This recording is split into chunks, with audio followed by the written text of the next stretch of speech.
Hello, hello, everyone. And oh, did I scare you? Oh, good lord, I just popped in. Hello, everyone. I hope everyone's having a happy time zone. Most likely it should be Friday, just about everywhere. Um, Excuse me, I need to talk a lot today, and my throat is not liking me. So, anyways, again, happy time zone. My name's Lady Ariana, and what we have today is the Rappy Cups Showcase Spectacular. It's the Phantasy Star 4 Randomizer, Profound Distortion Randomizer, to be completely honest with you. And we are going to have two of our top runners showcase exactly how much fun this randomizer is, especially when you see what's coming up. Hee. I'm the one that rolled the seed, by the way. Anyways, I'm going to introduce the two runners. We have Commodore Canada 64. Say hello. Hello, everyone. Hi. How's it going? And on our right side, we have the one and only Lynn Carius. Say hello, Lynn. Hello, everybody. You didn't say hello, Lynn. You just said hello.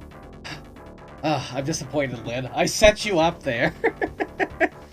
Rimshot. I failed that link. You did. So yeah, we're going to explain this as it goes along. But in the meantime, are the two of you ready? Yep. Can I get both of you to get to the start screen?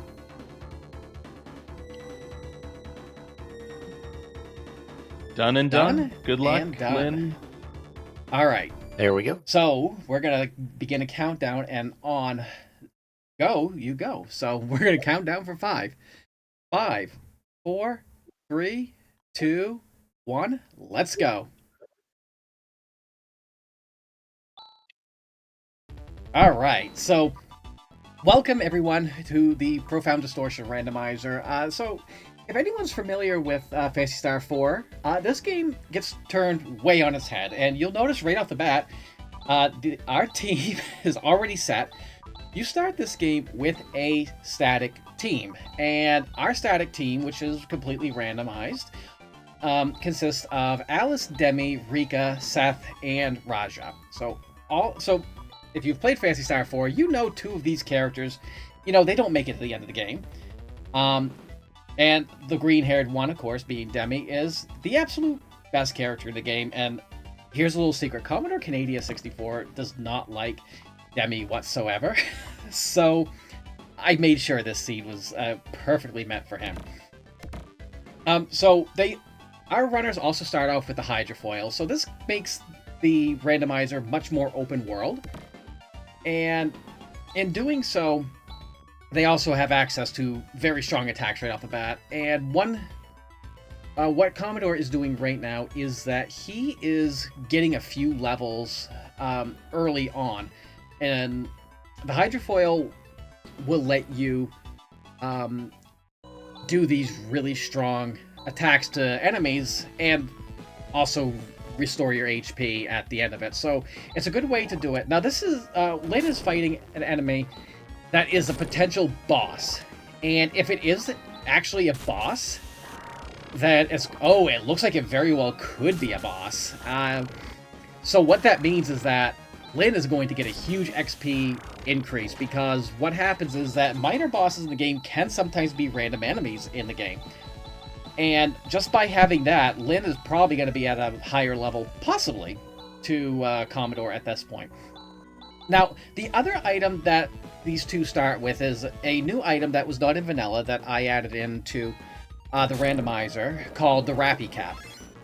If anyone's ever played Final Fantasy VI, then you kind of know what the Rappy Cap does, if you know what the Moogle Charm does. The Rappy Cap, as long as someone has it equipped, all encounters are disabled. And the runners are going to use this to their advantage. Right now, as you can see with Lynn still doing some early grinding, the Rappy Cap's not worn during this time so that they can actually get random encounters. So everything's basically open right off the bat, minus things that are not open, which is kind of a weird thing for me to say, but whatever. Commodore, as you can see, went to the Zolas. And it looks like that Lynn is following him, but they're going to go right into the hangar, which is, just by exiting it, you actually get a free check. No, Lynn went right to the Zolas. Excuse me, he went to Matavia, and is going to check the chest in the back of Kaderi.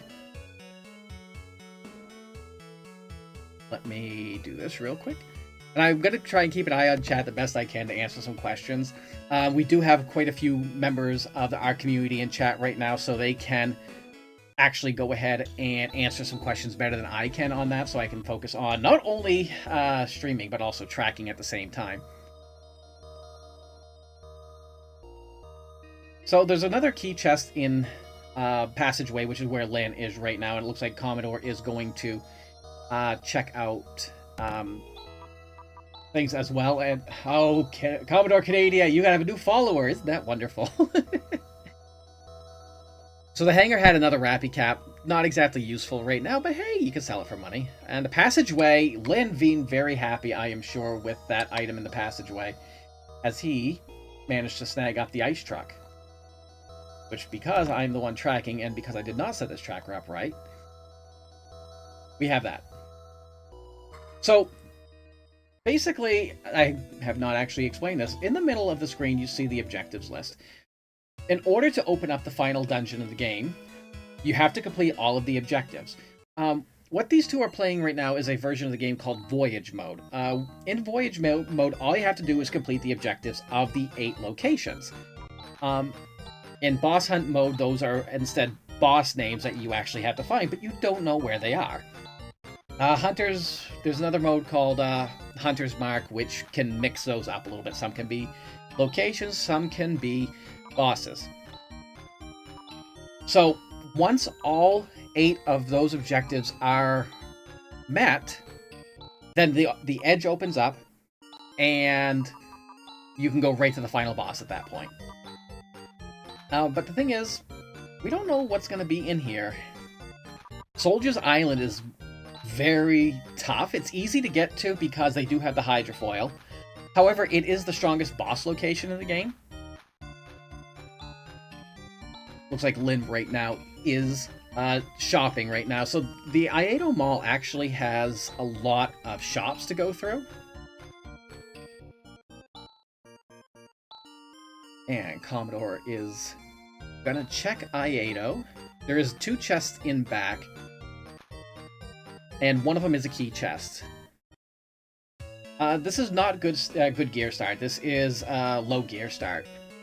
So what the dumpster player is referring to there is there is an to make things a little bit easier for some people, especially newcomers. When you want to get into the game, there's actually an option to start with high level gear. These two opted to start with lower level.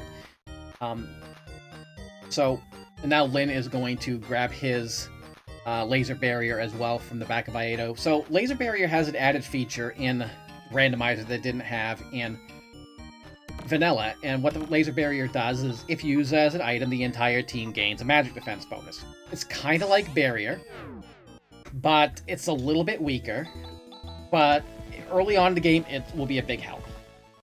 So there's a free check here inside Wreckage, and it looks like Lynn's gonna dip out and get the gonna go to Nalia's. He's gonna go check for some item shops here, see if he can find some stuff, while Commodore is just gonna go in. So the objective of Wreckage is just to go to the control panel.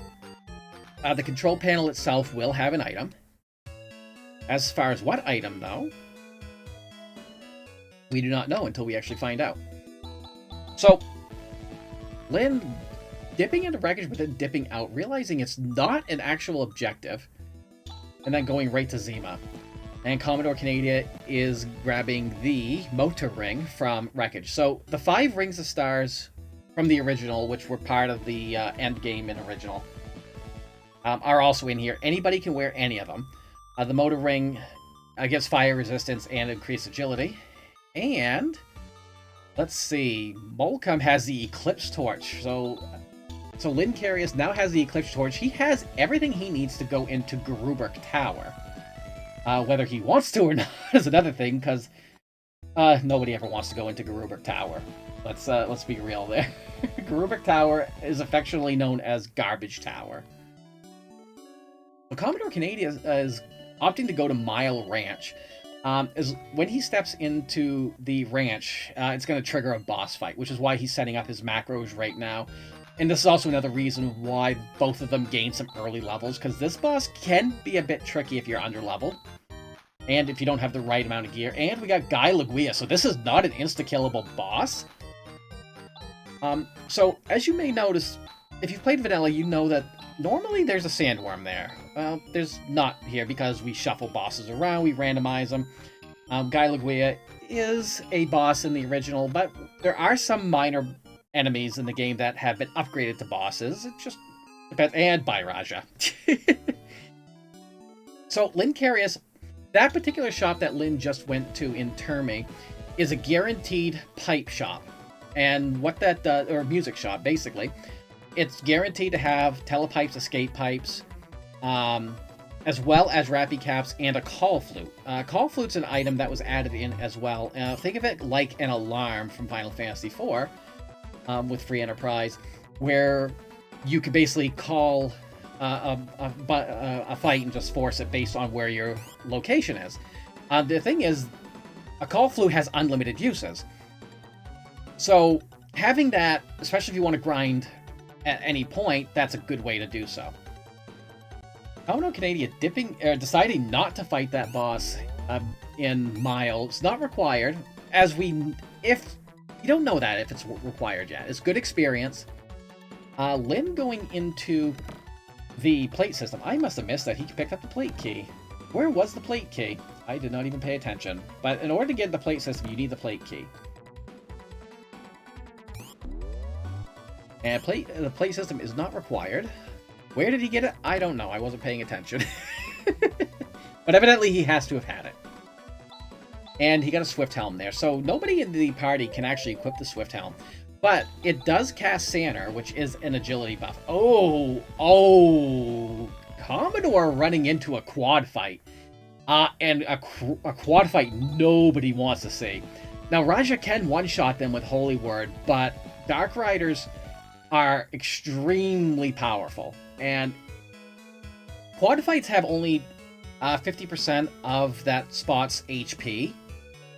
But, as you can see, we need Raja to outturn. And Raja's out of Holy Word anyway. So, not exactly great for Commodore Canada there. Lynn going to Piata Basement, which at this stage is a really easy spot to go to, and it looks like Commodore is following suit as well. It's a beginner dungeon. Not really a lot going on, but you can still get a few easy checks there for some gear. Oh, by the way, we are hashtag Team Demi here. Who spun Chitin? Me. I did this. Sorry. Chitin, you know I'm hashtag Team Demi.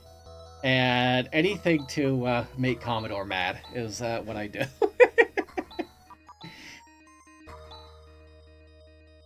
So Lynn's setting up some macros by looks as well. So if you're not familiar with Phantasy Star 4, one of the big things that makes this game very unique is being able to create macros. So we have a Blood Saber here, and Holy Word should just one-shot that. Not a lot of experience here, but I think Commodore will be happy with the item that is in there, and it's an Amber Eye. So an Amber Eye is a new item that that I had added to this. It's basically a trade item.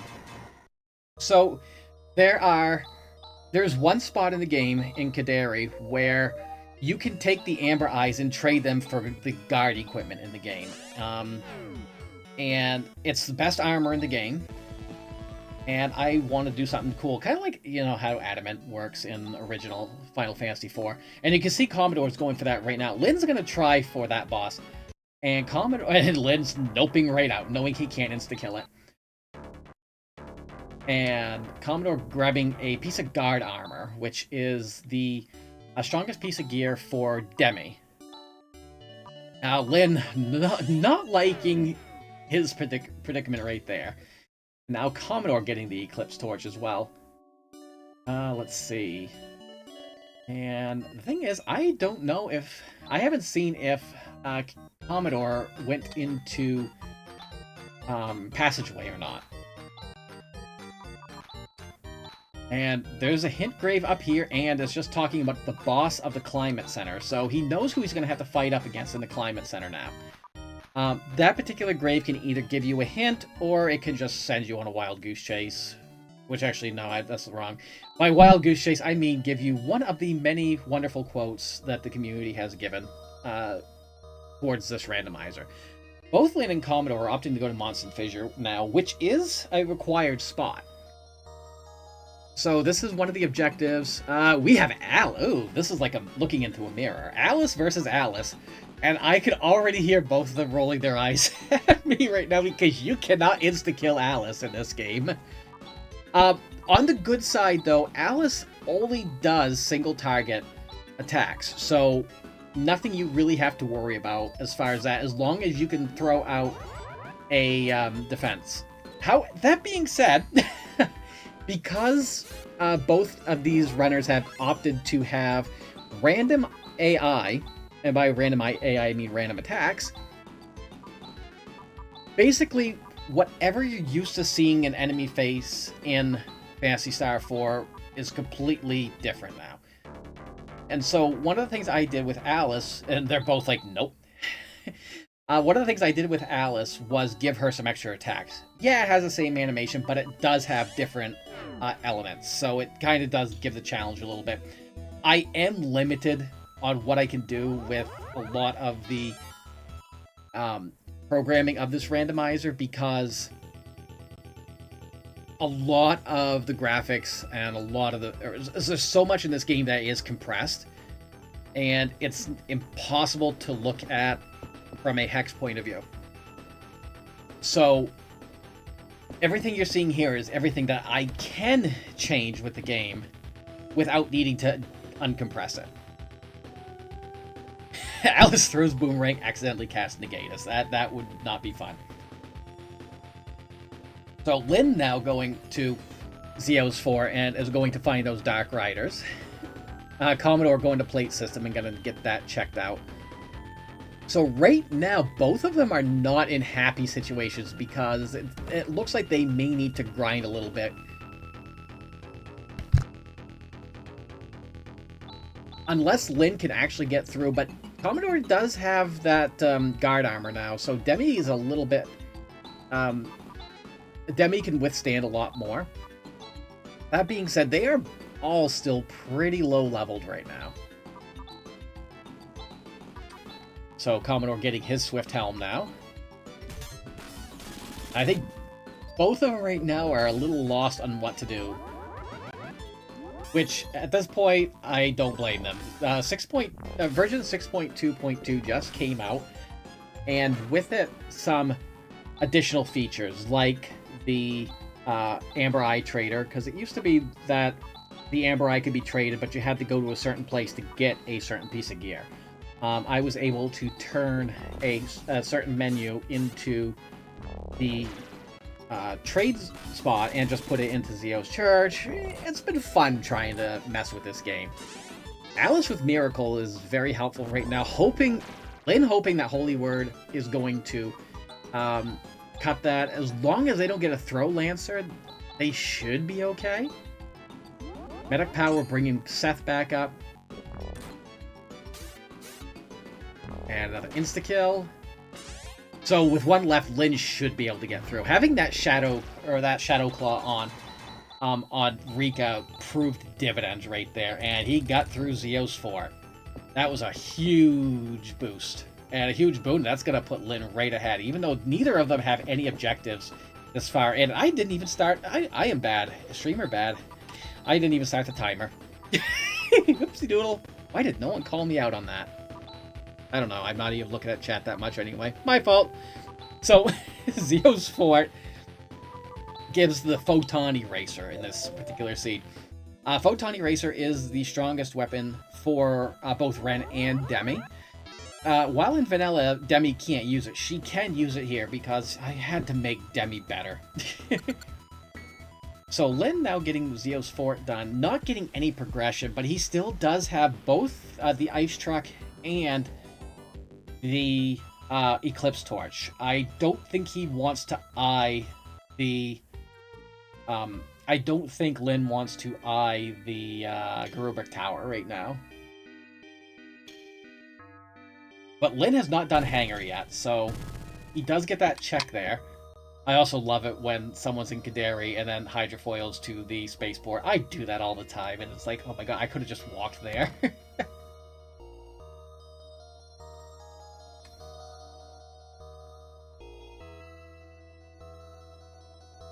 So both of them right now are pretty much on even terms as to where they are.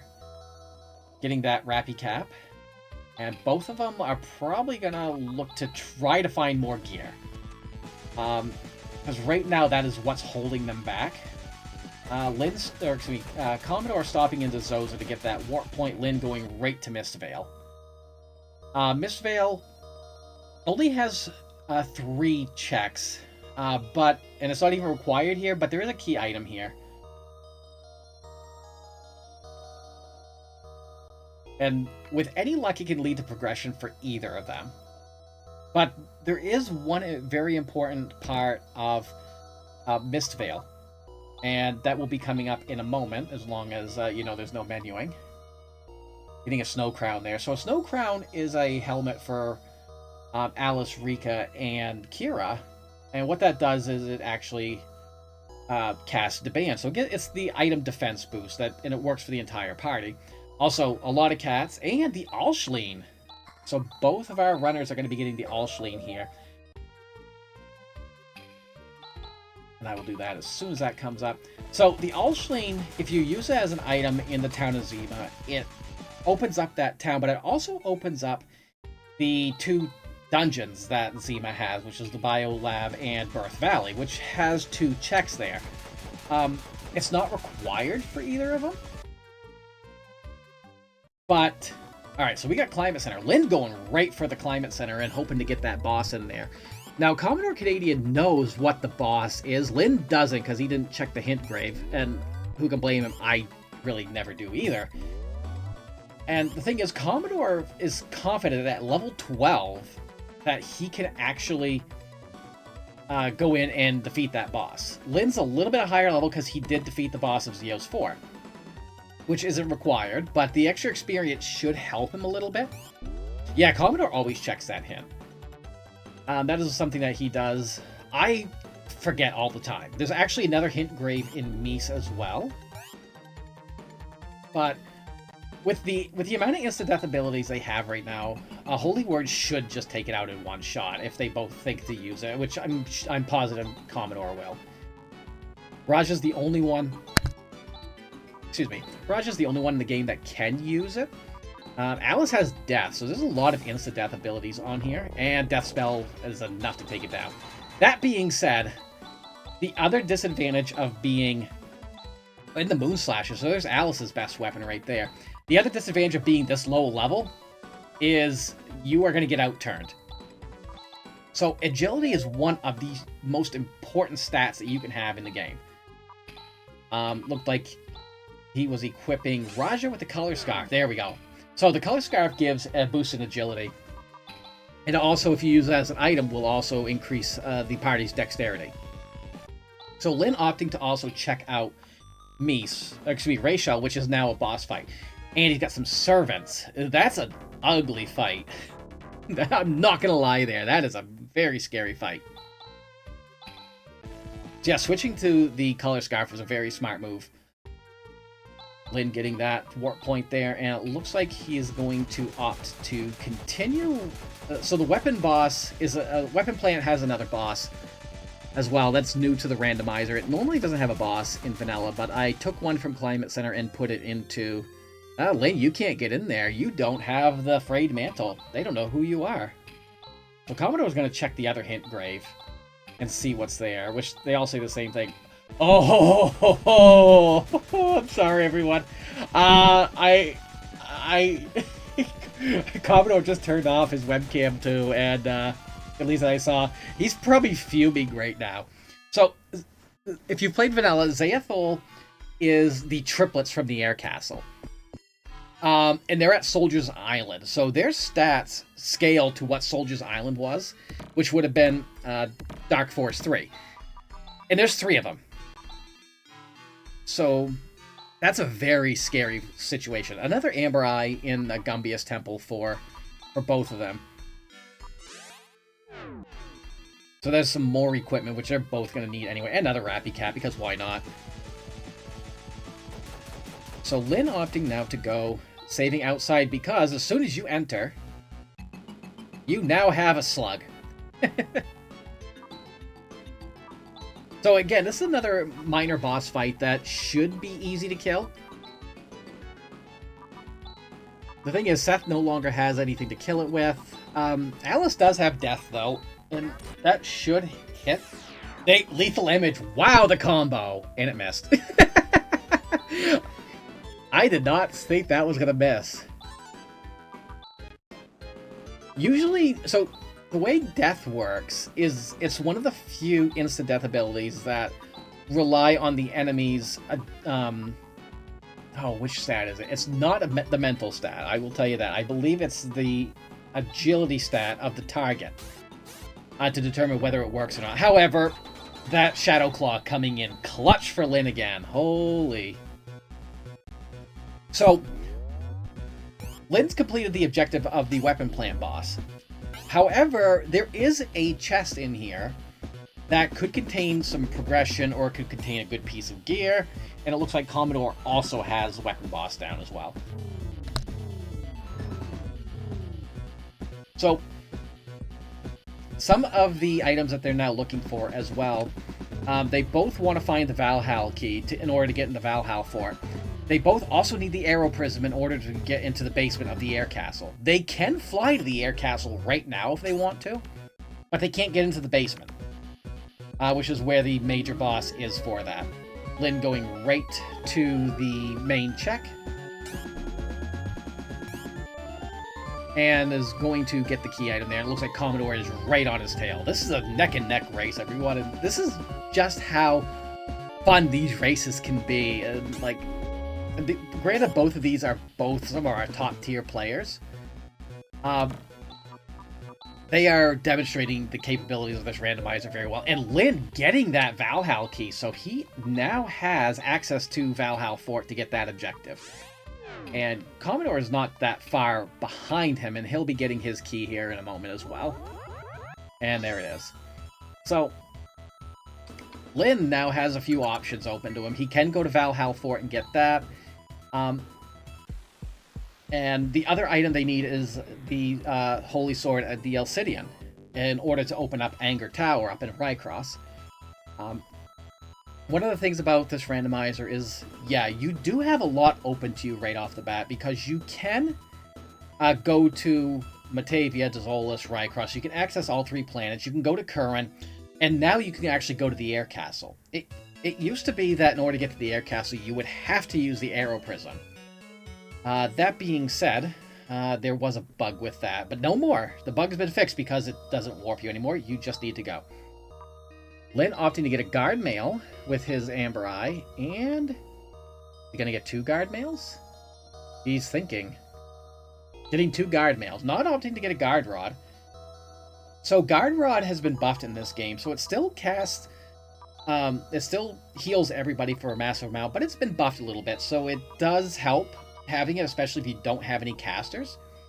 But since there are fewer Amber Eyes in this game now, a minimum of 1, but a max of 4, you kind of have to be kind of set where you want your armor to go. And having an Amber Eye is a boon, especially early game when you don't know what armor you're going to be getting. Alright, Lynn gonna now attempt this boss, which at the level that Lynn's at, after defeating both Climate and Weapon boss, this should be a fairly free fight.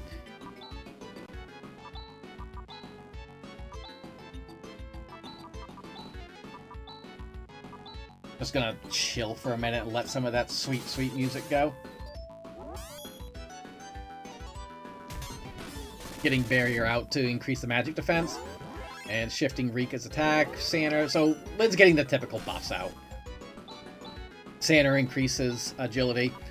So one thing I do want to mention as well, while this is going on and Commodore's doing some shopping, I know there's probably a lot of people out there watching who've either never played Phantasy Star or are looking at some of these abilities that's going on, it's like, what do these do? What do they even mean? Because, like, what exactly is res? What exactly is, like shift? It's like, it's kind of a gateway to playing this randomizer and a lot of even the classic Phantasy Star series as well. So there is an option in the randomizer to change all of those names into something common. So, for example, the technique known as Foy becomes fire. So fire is a lot easier to understand. Everyone knows what fire is. So it makes it a little bit simple. And the best thing is that if you wanted to race somebody who does know what all this is, you two can play the same exact seed, have the different names, and it'll still be the exact same. So this randomizer is tailored towards being able to introduce new players to the game. This randomizer has been kind of a labor of love for me for like the past 10 years or so. And I'm honestly thrilled to be able to finally introduce this to a larger audience in the fans of RPG Limit Break. But anyways, Lynn's going back to the fissure, which is one of the objectives. Should be able to take down Alice now. Commodore Canadian is now going to Valhalla to get that objective, but he took off the Rappy Cap. And the reason being is the enemies in Valhalla Fort, especially what we call the apples, which are those green Vorpal spheres, they give a lot of XP. There is a downside, though, and they are all really strong. So, but he needs to go to Valhalla anyway because that is an objective. But going without the Rappy Cap is quite dangerous.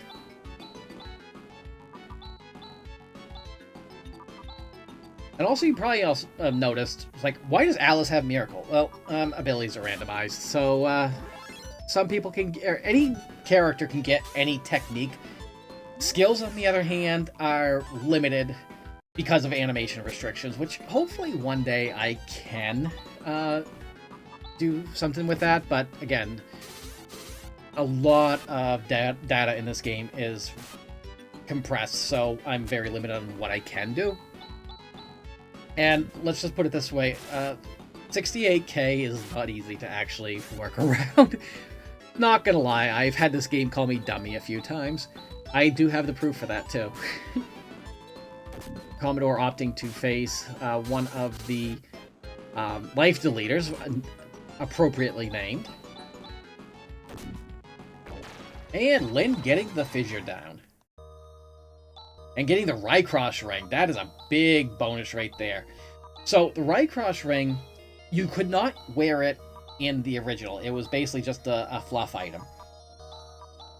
You can in Randomizer, and it gives the same stats as the other rings as far as defense goes, but it also provides an increase to attack power. Attack power or strength? I don't even remember what I put on it. It gives an increase to one of those two stats, and it also gives lightning resistance. So, putting that onto Demi means that she is no longer weak to lightning. Because both Ren and Demi will take a boatload of damage to lightning attacks. Every other character has basically similar... they basically don't have weaknesses or strengths to any element. Both Ren and Demi are weak to lightning, but they're not strong to anything else, really, except biological effects, and they can't be put to sleep or stunned. Seth also is weird, where he can't be put to sleep or stunned. There are caveats to that I won't get into here, though, because it's a little bit technical. Raja is actually strong to ice, but he is weak to fire. And Grizz is just the opposite. He's very weak to ice, but strong to fire. Now, there are pieces of gear that do help with a few things as far as elemental resistances and whatnot, but so Lynn is just going right for the boss here. And what do we have? We have Dia Elm Lars. So this is going to be a fairly easy fight. And oh, good thing Demi had that Rycross ring, because that would have taken her right out. And with that, Valhalla's done with the Arrow Prism. Oh, that's a That is a big find right there. So the Arrow Prism's gonna let Lyn go to Air Castle and get that objective done. Which he looks like that's gonna be where he's going.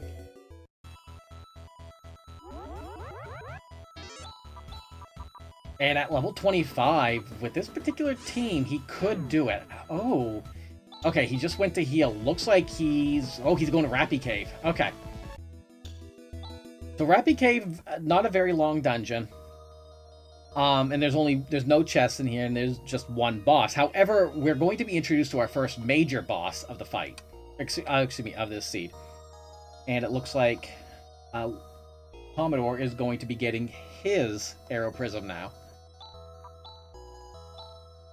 And don't let the bird fool you. Likely it will not be the bird. It still could be, though, because the bird is one of the major bosses in this game. Lyn's setting up his macros because major bosses are stronger than minor bosses. You can't kill a major boss. Some of them you can stun, but that is a completely random chance of whether you could or not. That being said, this is a very low mental spot, so he's kind of hoping for something like maybe a Saluz to be here, Zeo. He doesn't have, I don't think he has a crystal though, so Zeo here would not be a good spot. Lashik would probably be okay here, although Thunder Halberd does kind of have a problem going with here. Lyn's setting up some more macros for some faster fights, and Commodore's going to Monson Fissure now to get that. That should start putting the two neck and neck with each other again. And it is this even randomized? Alright, anyone who has, like, dancing emotes, get them out now, because this is the King of Terrors, the greatest boss in the game. And we're just dancing now. You can't see it, but I'm just dancing. So, King Rappy, this is where he is in vanilla. So, again, is this even randomized? That being said, I decided to put this happy music in here, because why not? This is the only fight in the game that has Tono Dupont as the boss fight. So basically this fight's going to go pretty much the same as it would in vanilla, except this is a higher HP spot. Major bosses, again, cannot be killed. So that being said, what Lyn's going to look into doing is to deal as much damage, especially with fire, as possible. The thing that's going to hurt the most, though, is the Earthquake ability, which will do AoE damage. So, one thing I need to talk about a little bit is elements. And elements in the game, every attack, whether it's magical or physical, has an element to it. Every weapon has an element to it. And as long as you have some knowledge of how elements work in the game, you can kind of use it to advantage, especially when you're dual wielding with either dagger slicers or claws. King Rappy here is weak to fire. But there is one element in particular that is basically the sought-after element, and that's light. The photon eraser that Demi has is light in Randomizer. Don't think it's light in... don't ever think it's going to be light in vanilla. Also, the Moon Slasher is also light. In vanilla, there's only 3 weapons in the game that are considered light elemental, and anything evil usually has a weakness to it and will take increased damage, that being the Psycho Wand, the Alcidian, and the Silver Tusk. And all of those are still in this game. But I made sure that every type of weapon has a light element thing to it, which we call the legendary weapons. So the Moon Slasher is considered legendary because I put the light element on it. Photon Eraser also has that. Grizz has what's known as the Victory Axe, which used to be the Defeat Axe, but anyone who's played Phantasy Star Online may know what the Victor Axe is. So we have that here as well. The Male Dagger, which is Han's ultimate weapon, is now also a light elemental weapon that Seth, Chaz, and even Grizz can use. Actually, excuse me, no, the Male Dagger only Seth and Han can use. every other dagger both Chaz and Grizz could use as well, which is something that wasn't in vanilla, was that Grizz could use daggers. The data's there, but he can use daggers.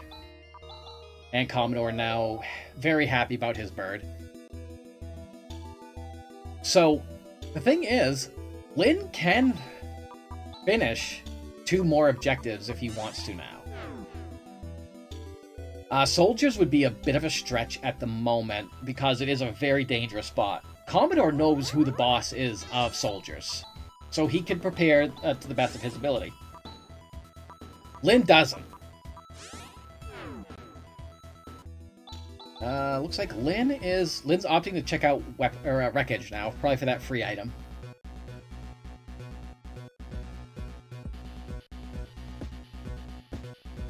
So, one other thing about vanilla is that the vision ability actually works in vanilla. I fixed it. I probably fixed it too well because it works really well.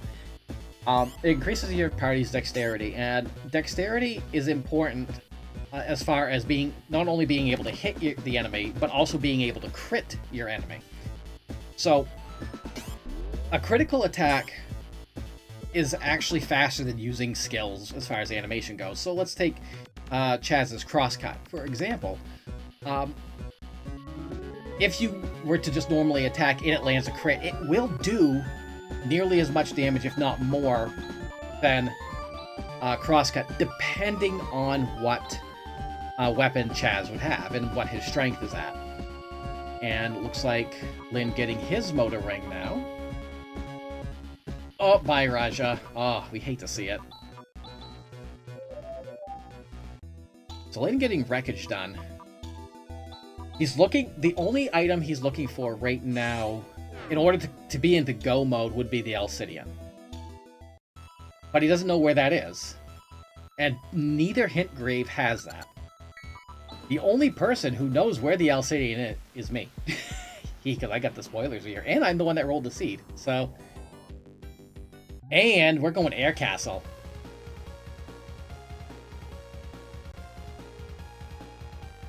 Also, don't let the timer fool you. I was foolish and forgot to do that. So, as long as you have the Arrow Prism, the barriers actually disappear. So, Lyn can opt to go right to the boss there. And Commodore getting his Rappy Cave done.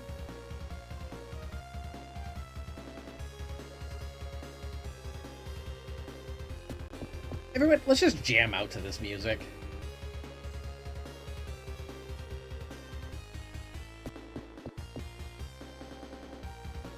So, one of the other things I want to bring up, especially for newcomers into this randomizer, or and you can also do exclamation point PS4 PD.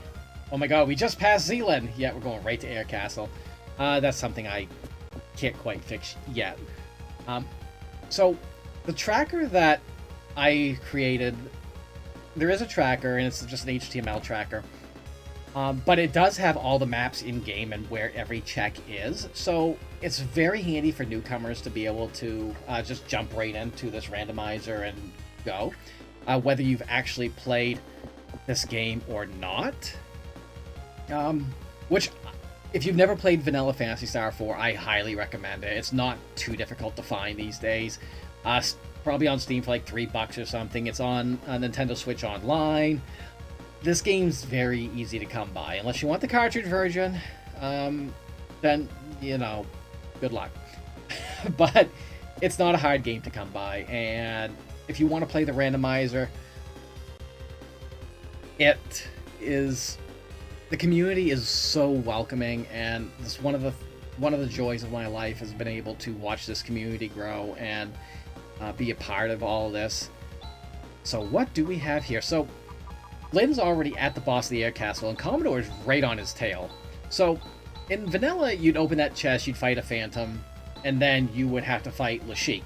Here, all you gotta do is open that chest, which is the Frayed Mantle, which will allow access into the Esper Mansion. Oh, we have Saluz here. So, Saluz only does magical damage. So, while the macro basically gets every buff up, the defense buff is not needed. That being said, because this is random attacks, Salus can use just about anything. However, the reactions are still the same. And what I mean by reactions is that, and I got them backwards. There are a couple bosses in this game where if you do something to them, they 100% of the time will counter with a certain thing. So, if you physically attack Salus, he will counter with Legion. That is a guarantee. If you know how to play around it, Salus can be a piece of cake. That being said, if you can't play around it, you have to kind of think, because Legion is his strongest attack. And Lynn's like, oh my god, yeah, this is gonna be a really tough battle. And Commodore may pull ahead here if they're not careful, but any physical attack's going to counter with Legion, and that's going to hurt, especially right here.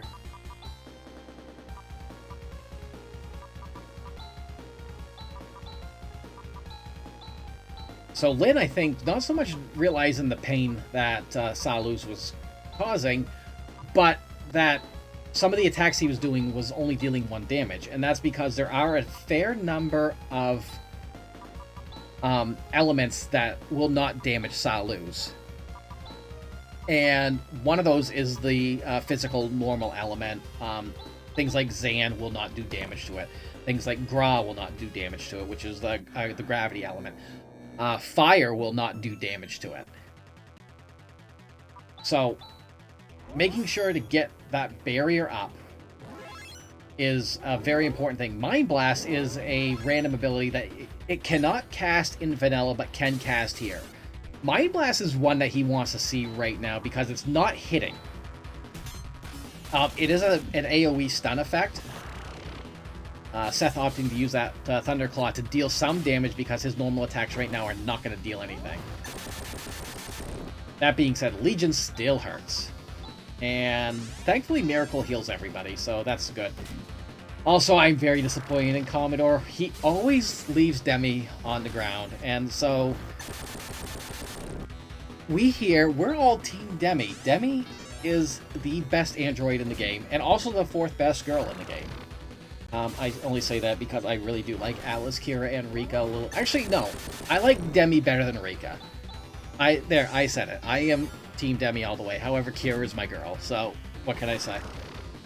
However, I will say I do hope to look half as good as Demi when I'm 300 years old. Queen Demi, yes. Pizza Maid knows what's up. But this match has been really, really exciting. They've been neck and neck with each other, and that's just how good these two runners are. And so they're showcasing what this tournament that's coming up is all about. Oh, that's another thing. Good segue for me. I have not talked about the Rappy Cup coming up, which submissions for the Rappy Cup are still ongoing up until the beginning of January. So if you are interested in this randomizer and you kind of want to, enter kind of a competitive scene a little bit, we do have a tournament that is coming up, and we are structuring it in such a way where it will be very welcoming to newcomers. And so we're in right now the preliminary stages, and sign-ups are ongoing.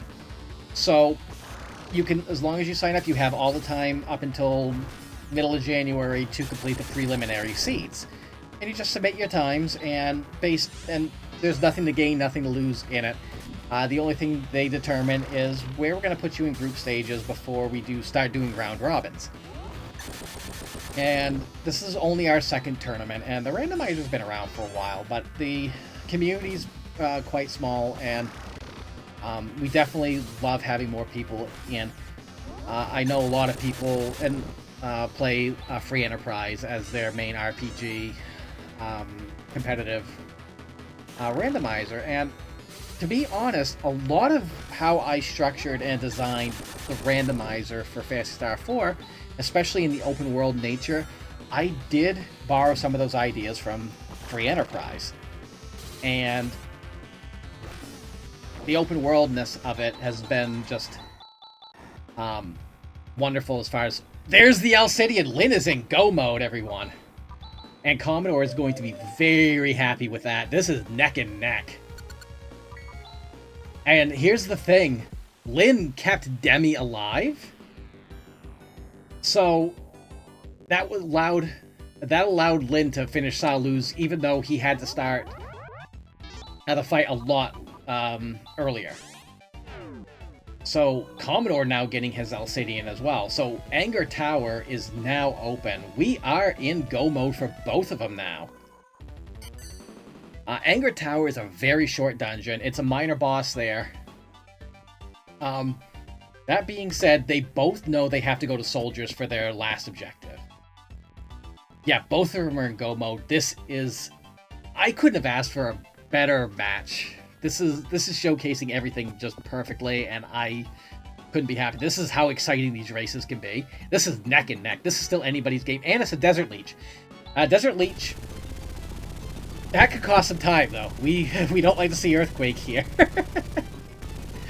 Earthquake hurts, Raja's down, and it wasted 12 seconds. So that could help Commodore, unless it also uses Earthquake. The thing is that macro Lyn set up, Holy Word, or Desert Leech cannot be killed by Holy Word. So it would not have helped. That being said, he's going to try for anything right now. Death Spell will work, and Commodore is now eating that Earthquake. And he's going to have to cancel his vacation now. And Raja's gone again. So, Anger Tower having the just a try-mate, but that's not what's important. The important thing is that Lyn has that objective done. Now, we're neck and neck. Both of them are in their 30, or they're both at level 32. Actually, no, Demi's a little bit lower. So, levels-wise, Commodore has a slight advantage. Lyn's opting to grind a little bit more. And all he has to do is Soldiers. He's opting to do Courage. If he's looking for more gear, he could be looking for more gear or trying to get some really good experience from the boss. Commodore opting to go right to Soldiers. So Lyn not quite comfortable with going to Soldiers yet. Neither is Commodore right now. So they're both looking to get something that they could use that could help. Commodore could use some more armor right now, and the Reflect gear is second only to the Laconia, which is second only to Guard. But Reflect is... You could use Reflect gear at the very end of the game. DF3, if you're going to fight Dark Force 3, this is actually a decent spot for it. Because this is a high mental spot. Mind Blast will hit, which is annoying because it puts everyone to sleep, except again Seth and Demi, because they are both immune to it. But a lot of Dark Force's attacks scale with strength and attack, and this is not a great spot for it. So if you're going to see any of the Dark Forces here, Dark Force 3 is probably the one you want to see. Commodore opting to do a little bit of apple grinding. So we had a member of our community, Apple Lady, who, when she was doing the randomizer, she was the one that came up with the idea of going to Valhalla for level 1 with the Call Flute and grinding out the Vorpal Spheres. Vorpal Spheres give a crap ton of experience, and they only attack if you hit them with a physical attack. So if you have a good opening skill, like Possybolt, Tandle, Negatus, you can grind out some good experience early on. With the advent of the Rappy Cap, that kind of went away, because the randomizer used to be you would turn on or off encounters on randomization. It was either an all or nothing at the time. As soon as I came up with the Rappy Cap, which I was watching someone play Final Fantasy VI Beyond Chaos, I believe. One of the randomizers, I can't remember which one. If I even get the name right, and I apologize to all Final Fantasy VI players out there. I saw them use the Moogle Charm, and I'm like, wait a second, I forgot that was an item. Can I do that in Phantasy Star 4? So sure enough, I created the Rappy Cap, and as long as someone in the party has it equipped, no encounters. So it now made it so that the player could control if they wanted random encounters or not, and not leave it up to an all or nothing, which is why the Call Flute used to play a bigger role in the randomizer than it does now. Now, a lot of early grinding isn't so much done through apple grinding, which would be, it used to be find the Call Flute, which also used to be an option that you could start with the Call Flute in your inventory. And now, because of the Rappy Cap, the option is take the Hydrofoil, grind that out. So Lyn, finishing off Salu's, getting the experience there, Cure Paral, and the Psycho Wand. Oh, that is Raja's ultimate weapon. And so what the Psycho Wand does as well is it also opens up Nervous. That being said, Lyn doesn't need to go to Nervous. What Lyn does need to do is go to Soldiers. That being said, the Psycho Wand has been buffed in Vanilla, so Raja swinging with it can deal a lot of damage. Now here's the thing as well. Commodore's got some levels. The thing is, does Lyn want to put the Psycho Wand on Raja?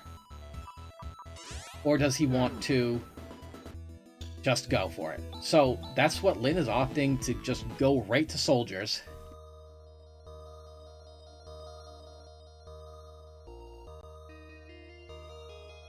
Yeah, we have a very neck and neck race.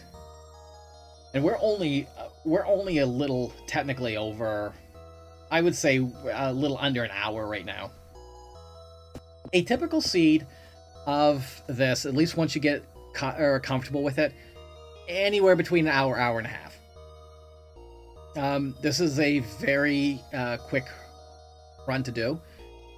It's probably one of the faster RPG randomizer runs. Again, if you have the Rappy Cap.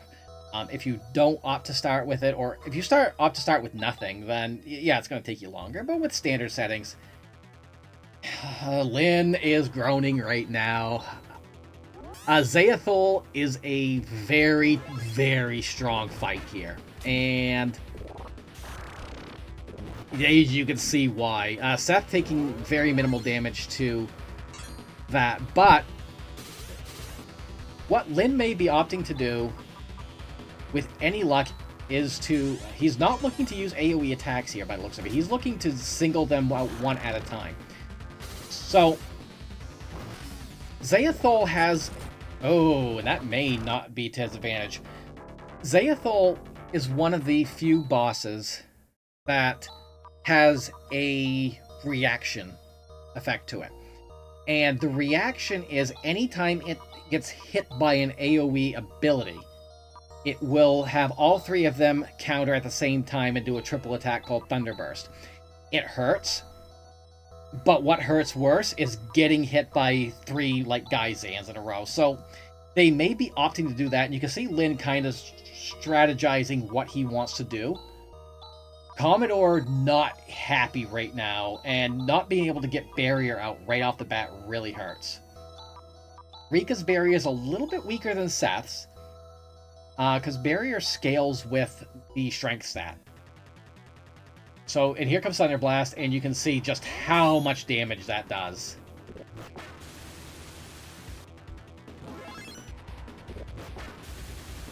Yeah, and Lyn's... So they may be banging their head a little bit on this fight. It is... So... You can blame me for this one, because I did see Zayathol was here. But right now the problem is that both of them are still a little under-leveled, and they need to get Barrier out first, which is probably why Commodore's opting for Rika to get it out first, because Rika's faster. Buffs do not stack in this game, so the second buff will overwrite the first one. So if there is a weaker version that comes after the first one, it's just going to overwrite it. So this fight's not impossible, but it's definitely hurting a lot. So it's going to be one of those things that's like, hope to get barrier up first and just start hitting AoE before anything. Raja needs to get that Saint Fire out, but not happening. Raja is the slowest character on this team. Even if he does have like a Color Scarf or a Phantasm Robe, he's still really slow. So Raja did get that ability out. But now, as long as he's got that ability out, next turn they will counter with Thunder Blast. And that's now what Commodore is hoping to accomplish here. But Barrier needs to come out first. Oh yeah, the Soldiers it has the highest stats, all stats. It is the toughest boss fight, no matter who is here. There are a couple that you want to see over others. There are some you don't want to see. And this is one of the ones you don't want to see. That being said, Raja getting Santa out is good, because you want to have Santa out. Santa will increase your agility, and it will increase it to the point where you can outturn the enemy, which is what Commodore is doing right now. So agility is a very important stat in this game. The problem now lies with, one, Commodore also leaving Demi on the ground. Shame on you, Commodore. We should all, do the Game of Thrones bell. Shame. Yeah, the Vagabond. No. Shame. We are Team Demi here. I was going to say, anyone who's Team Demi here, hashtag Team Demi in chat. Which also includes me, because I'm in chat. Haha. Because, again, Demi is love. Josie, this is why you're awesome. So, normally, Zayathol can't use Tandle. Again, they opted for the random attacks. They're getting it. So much love, everyone. You all won my heart. Queen, Lady Chatterley, Corinna, Pizza Maid. Love y'all. Alright, so Lynn's now got the loop going. Oh, that's gonna hurt. However, Lynn's at a point now where he can actually do what needs to be done. And because Lynn's leaving Demi up, it should be able to deal quite a bit more damage. Between Saint Fire, which Zayathol is weak to, and Possybolt. Lynn, do you reset on this one? Thank you, Lynn. Thank you. You have won just because of that. Even if you running out of resources, Lynn's opting to duck out right now and ponder his life. There are a few options available. If he's got any more Amber Eyes, he could go and grab a Guard Rod. It looks like he's opting to check to see if there's anything else that he can get, any other protection. Either an Amber Eye, a ring, or something that can help him. So he's opting to go into Zima. There's 2 checks in here for key items. There's one in Birth Valley, and there's one in Bioplant. It's a little bit of a walk, but it might help. It's going to depend on what he finds. Finding the Male Dagger. So that is Seth's ultimate weapon. That'll be quite an increase. Not opting to go into Bioplant. I think he might. It's like, yeah, I got some damage. I got a damage increase. That helps. I think he might be looking for Laconia, maybe? No, here's Reflect, which that should be helpful. Getting a little extra armor for both Seth and Raja.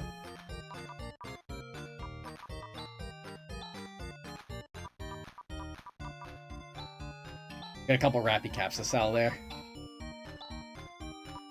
Yeah, getting that deep into the fight. So, here's the thing. Normally a boss will have all of their stats scaled to the location. A triplet fight only now has 60% of the location's HP. So each one of those has 60% of... what is it? Like, I don't remember what the HP total is. I probably should memorize this, being the creator of this rando, but I barely remember my own phone number, to be honest, so, what can you do? Yeah, it's very much a different game without encounters every 3 steps, especially when you can control them.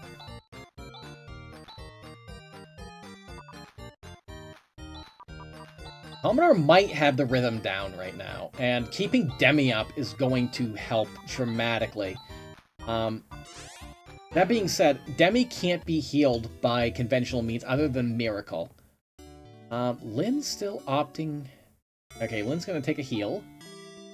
And then he's going to go right back at it. He got some extra armor. He's got a weapon for Seth. Seth only can get 4 skills in the game. He doesn't have a lot that he can actually do outside of classes. So there is an option in the game where you can actually give quote-unquote classes to every character. So it basically changes their playstyle entirely. The only thing they keep is what they can equip. So like Demi can become a medic instead of an android that she normally is, and the medic can can use healing techniques. And yes, Ren, Demi, and Seth with classes can use techniques, and they can be healed by normal means. Because it's just the way the game's coded, where the android class just doesn't get heals from conventional means, but if you just change that class, or change it to a different class, they can get healed just fine. It works. Somehow. I don't know how, it just does. It's one of those things, it's like, why does this work? I'm watching this right now and I'm still amazed that this has worked the entire time, and that Commodore does have this. That was his last check, so he's completely done. He just needs to go to the edge and finish the game up right now. Lynn having a little bit less luck there. But this was a tight race all the way, but it's still not over yet because, as we all know, who's ever played Phantasy Star 4 knows that Profound Darkness 3 is the great equalizer. And much like in vanilla, very much can be a problem here as well. And a new thing as of 6.2 is that Profound Darkness 3's final HP can be randomized anywhere between 100% of its normal HP and 110% of its normal HP. So normally it has close to 13,000 HP for its final form. That can be increased by another 10%, which would be another 2 to 3 more turns worth of gameplay, which can really hurt. I'm going to switch our music over to Commodore. Why? Because we're going to get some really awesome music here. Yeah, Profound Darkness 3 can easily cancel good runs. But now that all the objectives are done, and again, you can, if you don't remember your objectives, you can actually go into the menu and select the hunt menu, or the hunt option. And that gives you your list of objectives and will mark off anything that you've completed. It used to be the Hunters Guild board. I repurposed it. It works perfectly now. So take it turn 1 to get the buffs up. So Profound Darkness does not have its abilities randomized, unlike the rest of the game itself. Why? I want to have some consistency in the game. I could have, but... And no, Kite and I have not made it so you can insta-kill Profound Darkness, just like in the original Phantasy Star 4 randomizer, which we don't talk about. So Lynn, with the extra armor and extra attacks, is just able to actually get through it. So he should be able to finish to just wrap this up.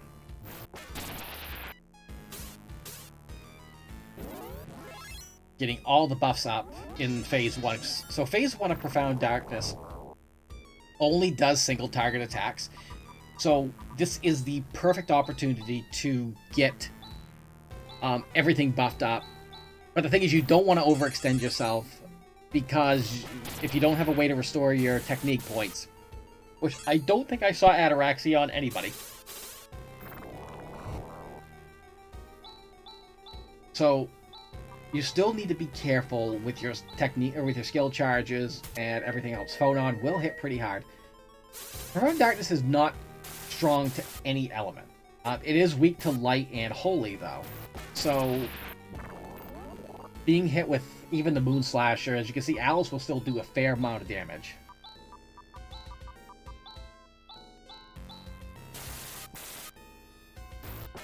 Should be transitioning this next turn, though. I think someone might have had it. Phase 1 taking its sweet old time.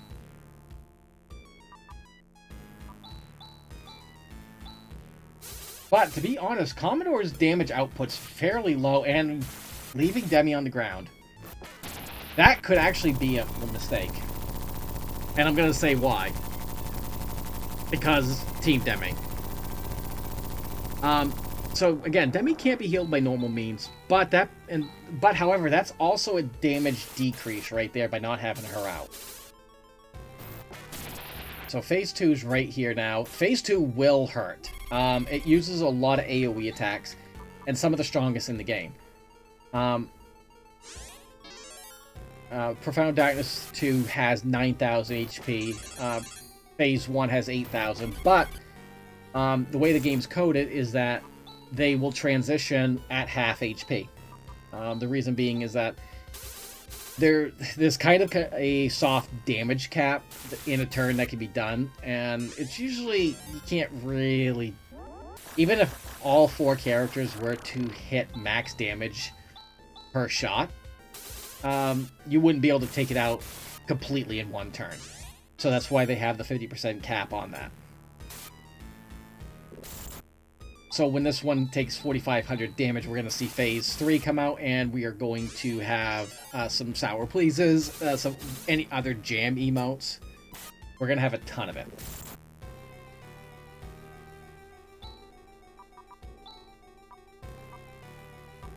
So I do want to plug in the Discord. The Discord also has a link to the randomizer itself, but anyone who is interested in learning, participating, or just having fun with an awesome community, we are very open and affirming. I'm trans myself, so, you know, you don't like it, get out. That's all I can say. We believe in trans rights here. Oh, Commodore resetting. Realizing Demi's important. That Demi's very, very important. Chitin, I want to see you race. You were in the Rune Cup. I want to see you. I want to see you in the Rappy Cup. Excuse me, the Rune Open. That was our first tournament. The Commodore resetting Lynn down to 2. So this is good, and it's not at the same time. So that means that they're pretty close to death, but they can't. You basically can't control them at this point. So you need to hope that your healing is going to outmatch what they have. And Alice, being pretty tanky herself, should be fine. So a couple of Gaizans, though, is gonna really hurt. He's gonna have to hope to just out-heal and just go with what he's got. You have to... You do have Ataraxia. Okay, good. You may have to try and Gaisar this one and just hope that you can take them out, but Gaizan is really painful right now. Oh, Seth! Let's go, Seth! Oh, he never put Snow Crown out. This is scary. Hopefully Gaisar is enough. Tandle by Seth. This is dicey. This is very scary. Raja does have the Psycho Wand. Oh! Oh my... Oh! Oh. Oh, this hurts my soul. The Guy Foy coming out. That hurts my soul. Yes, Laurel, it hurts my soul too. My cat's meowing at the door. So close too. Lynn had it right. And the thing is that Profound Darkness is not taking things easy on the Commodore either. And Commodore hasn't even seen Phase 3 yet. But Commodore also doesn't have a lot of damage output that Lynn does. Lynn has the Cycle Wand. Lynn has the Melee Dagger. Commodore has neither. So, damage output-wise, Lynn has the advantage. But, and even right now, sustainability, Lynn has a bit of an advantage. That being said, Zaethul is brutal right now.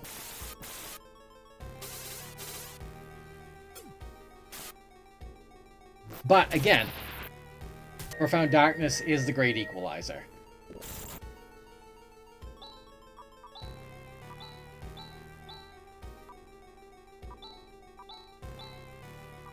And this is Zaethul is definitely one fight where it's like I want to be at a certain level before I even dare tackle this one. And it's also very important, if you can, to try and down all three of them at the same time. So spreading damage equally so that you don't end up with the situation that Lynn had at the end of the last one, which was basically two of them are up, so you can't control what they're going to do. They're just going to go ahead and use whatever ability, and it hurts even worse. Thunder Blast, again, all three of them use up their turn for it. It hurts, but getting hit by two Gaizans hurts worse. So AoE them and spread out your attacks, or any of your single target attacks. Using macros here is sometimes not the best idea, because a single target attack, whether it's a physical or magical, will target whatever enemy has the lowest percentage of their total HP. So you want to be able to control where your own attacks are going to. And if you can at least get the rhythm down, you're usually fine. And there's enough healing going around where they can. Alice, I think, has Naysar at this point. And yeah, so there's Naysar. There's a full heal there. You have Ataraxia. You have more than enough healing.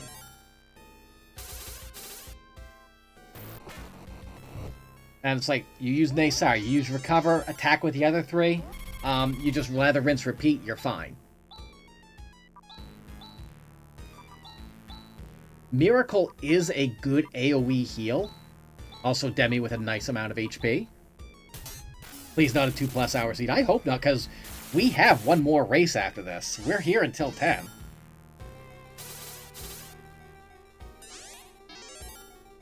Alright, so Commodore has got Phase 2 down. We are on to Phase 3 now.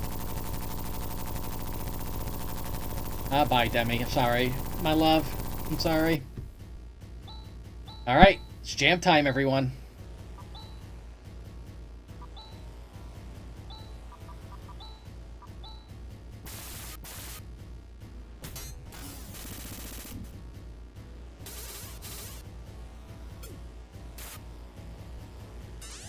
Ataraxia coming up to restore TP.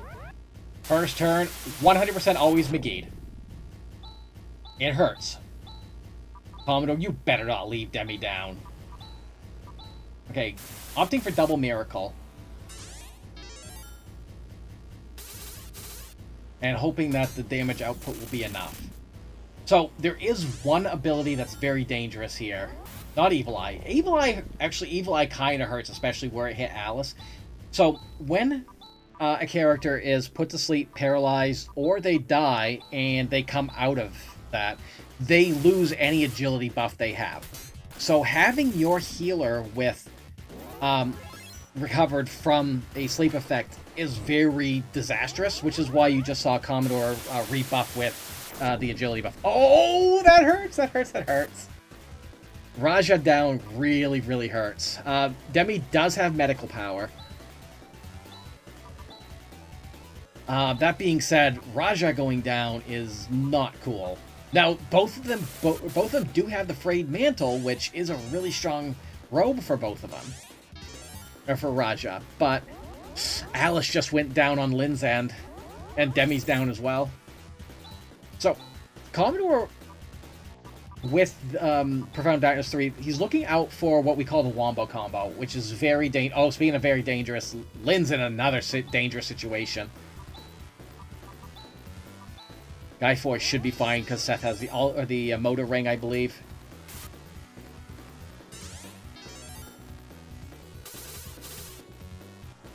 Gonna try to try to out-heal both of them.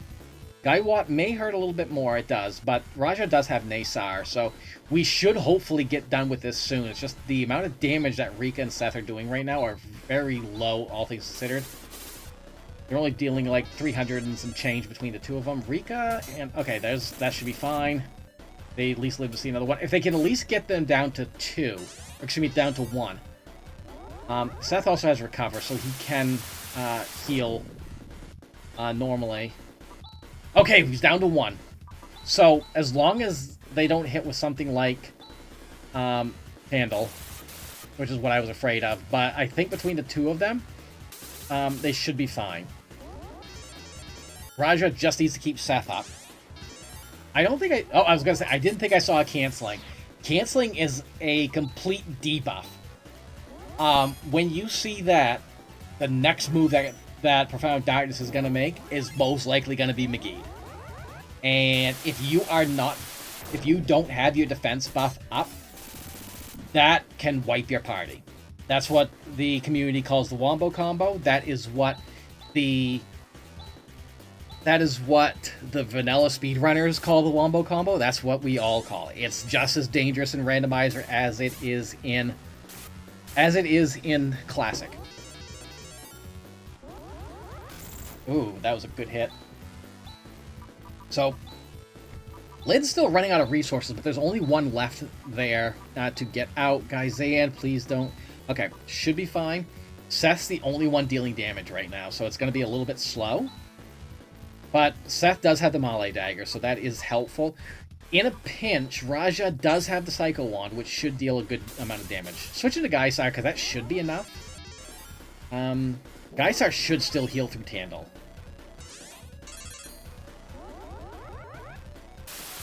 But very, very... Oh, that almost took out Raja. Also Seth with a very nice amount of HP. Demi almost.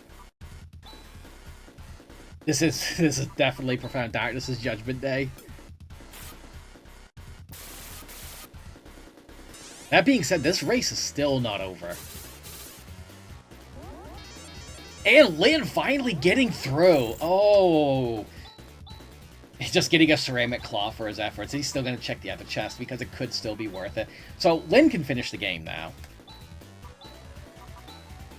So that being said, if Commodore has to reset here, which, again, a good Wombo combo can do it, we still call PD3 the Great Equalizer. But if PD3 continues to play nice, then Commodore will walk away with this. But Lynn is on his way as well.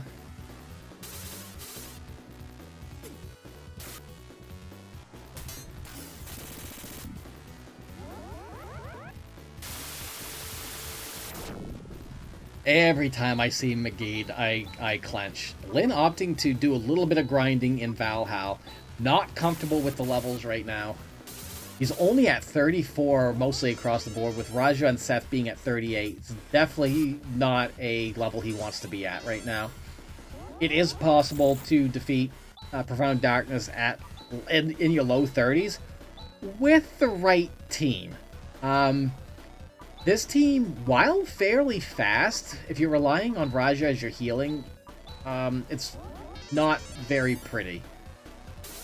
He's slow, he doesn't have a lot of HP. And so gaining some extra levels will be a big help.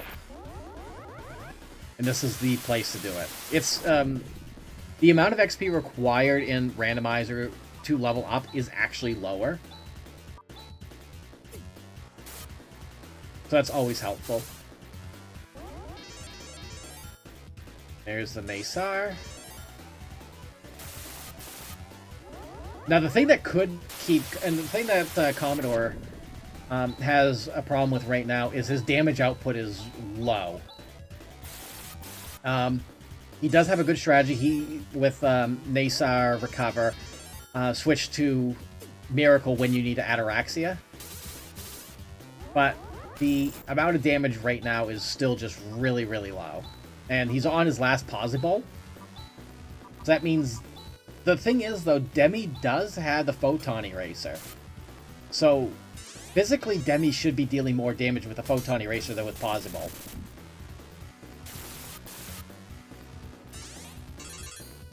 There's a canceling. Captain's, this is clench time. Gonna manual this one, though, because there's no more Posy-Bolts. Vision. Barrier. Seth's Barrier. Snow Crown. Sanner. Get all the buffs out. Might be a good time for another Ataraxia. Just go Nayfoy. Lynn getting some more levels. Okay, barrier's up. Whew, he's safe.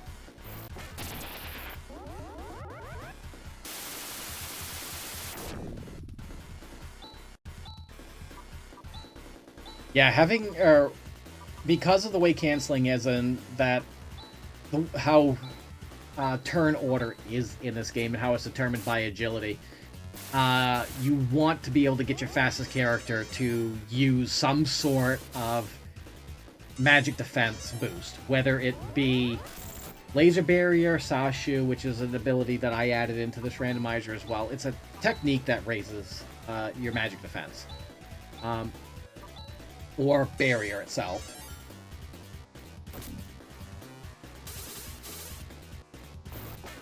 But this being on a little bit more of a slower fight.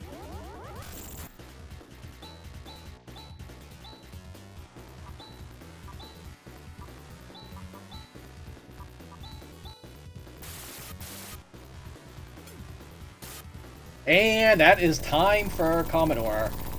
I would say this is actually closer to an hour 25, at least according to his timer. Don't listen to mine, I forgot to actually do it, but that is GG. I'm going to drag his butt in here. Commodore! Hi, GG. Oh. That was bad. I would say I'm sorry, but I'm really not. Hehe. I knew. Who rolled this thing? I did roll this thing. I made sure Debbie was in it too. As soon as I saw this scene, though, and the spoilers, I'm like, yeah, they're gonna love me. And by love, I mean absolutely hate. Very. That was a bad one for many reasons. That was a tough seed. I mean, it was generous as far as kind of like where the key items were, but the big problem, and both you and Lynn had this issue, was Zayathol. You were trailing a little bit behind up until then.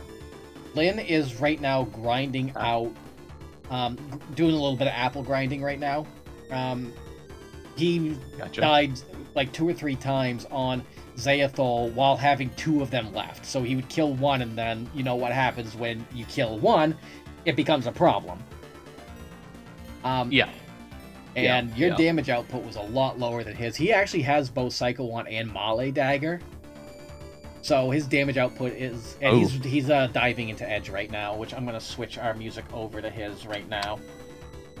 And that's what was concerning me into the PD3 fight, was the fact that I was outputting nothing. So I was like, well, how many cancelings am I gonna get? I'm under leveled, so how many times am I gonna get outturned? Every canceling was just like hold my breath. Yeah, and I couldn't see your camera, but because I think you had disabled it, but I was like. As soon as you saw some of that stuff, I'm like, oh, I could see. And because you knew Zayathol was going to be in Soldiers, you saw that hint. And I checked the hint tiles, so I had some map knowledge. So you had that. Lynn didn't check either of them, which I never do either, because I forget that I put them there. That's getting some GGs in chat. But the thing is, we still have time for one more. And I... Oh, yeah. I'm scheduled. I'm I down. believe we're scheduled till 10, at the very least, anyway. And I think the second siege should be good. If they want to cut me off after, if it goes beyond 10, if they want to cut me off, they'll tell me. I'm sure. But I'm going to go ahead and I'm going to throw that seed to you and to Lynn as well. I got both. Oh my god, I got both sounds going right now. Let me fix that. My bad. I'm controlling everything here. This is all my fault. You can blame me. All right. So second seed. The team was rough. The amount of abilities, or the types of text, type of skills, were also kind of rough. The bosses were horrible. Every boss location was bad. Yeah, you did have a lot of. Guy Laguia, Alice. At least Rappy was home. No, we don't. We're not. Rappy was at home. That was a nice Rappy fight. being home was nice, and you had a couple insta-killable. I mean, Zeo's fort. You know, that could have. How you liking the quad fights that we've added in? Well, the one quad fight just ruined me. And then there was the lack of gear and a little bit of a shortage of money, so having to keep going back and do shopping trips was also slowing me down a little bit. Did you actually finish Zeo's fort, or did you just say no for it? Yeah, I said no. I was gonna say that's why Lynn's damage is a little bit higher right now, because Zeo's fort had the photon eraser, and I was like, why is Commodore just using Posibalt when he could be using photons? Like, there's the reason why he didn't finish Zeo's fort. So yeah, he has. The only legendary he doesn't have is the Silver Tusk. But he's got the rest of the legendaries. So damage-wise, this should be a faster fight. The only one that's going to be really kind of lacking on damage is going to be Rika. I thought he was going to plink down to run for a minute. Yeah, I was also very concerned with my time going into the PD fight, having lost on PD2 and having to restart the fight, and then taking the PD3 fight extremely slowly and carefully. I couldn't rely on macros. I had to individually... Yeah, macros, and I was saying this to the audience as well, macros during Zayathol can actually be a detriment, especially if you're using single target attacks, because your single target's always going to target the enemy with the lowest percentage of lowest percentage HP. So you're just going to be basically attacking one of them when in that particular fight you want to spread that damage out. Because if you start when you lose control of that fight is when things just go down really, really bad. I will say I'm proud of you. You kept Demi alive. Barely. There was a couple times I kept her alive, but I needed her because she had medic power. I needed her to be alive to be able to resurrect anybody else. And with Raja getting one shot, even with the Frayed Mantle getting just wrecked by PD2, I needed Demi to keep him alive. And which again, very, very proud of you for keeping her alive. Chat was very hashtag Team Demi. Dare I say it, Demi came in clutch this seed.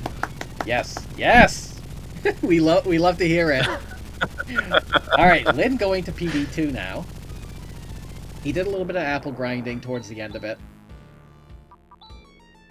But yeah, I did a little bit of grinding before the Thuls just to try to get as much levels as possible before taking the monks. I knew that was going to be a tough fight. I think you went in a little bit lower level to Zayathol. He was just really struggling with keeping healing up and dealing AoE damage as well. Rika really didn't have much use in this seed.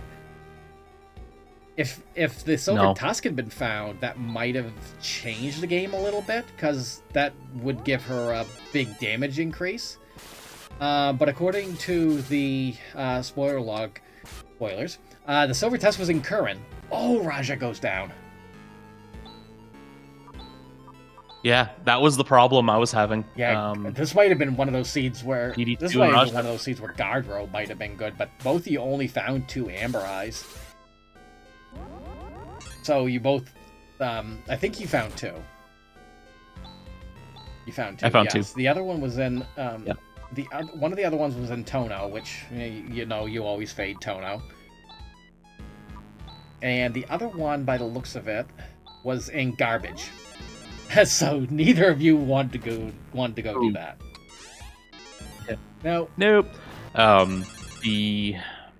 The fact that Alice got Nasar early, a lot earlier, plus she had first slot Miracle. I gave the guard to her specifically just to try to keep her alive and as protected as possible. And then later on in the seed, of course, Raja ended up with quite a few miracles and Nasar of his own. Yeah. So it's like, well, at least I have a backup to a backup. And with Ataraxia, that was beautiful too. The amount of Ataraxia you had there too was actually really good. And you had 2 Nasar casters, which helped definitely later on. So you weren't short on healing at all. It's just, of course, healing with an android in the party. Lots of healing.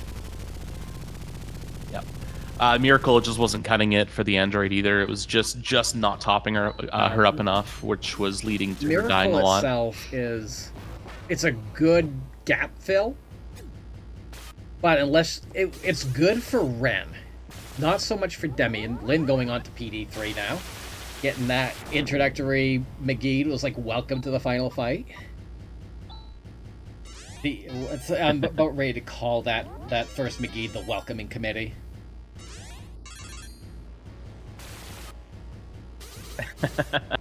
So Lynn opting to get some good macros out. Rika does have Nasar though, so that's...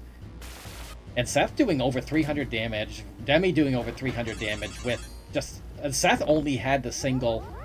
has a single attack. And so basically he's doing about 1,000 per turn right now. With Seth, Demi, and Raja. So his damage output... Because Raja's got the Psycho Wand. Which... where was the Psycho Wand? I'm trying to remember where that one was. That was the spot where you didn't dive. And the Molly Dagger was in Birth Valley, which he did dive into. Oh yeah, Lynn also did Courage Tower. And that's where the Psycho Wand was. So... He did a couple more dungeons than you did, and you two are kind of neck and neck going into Zayathol. Lynn had a really good run here. Yeah. But, my early game is because I kept dying to the bosses. I was trying to get some traction with early experience, but it just was not working for me. Yeah, I was explaining, because you did do some apple grinding later on, and I was explaining how in the former version of the randomizer, before the Rappy Cat came around, an early strategy was to use the call flute and go apple grinding. Especially if you had a good AoE skill first thing, like Posibalt, Tandle. We didn't have Negatus at the time, which we do now, because I figured, well, you know, apple grinding is not really a thing anymore. At least early game, because now it's like with the Rappy Cat, you just don't equip it, run in the Hydrofoil, and get some good early experience that way. So yeah, Lynn right now is doing a good amount of damage with his team.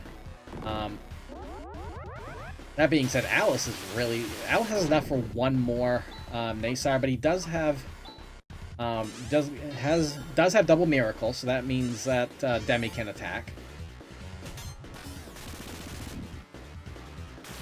Seth just with one dagger, with that Molly dagger, can just do a ridiculous amount of damage.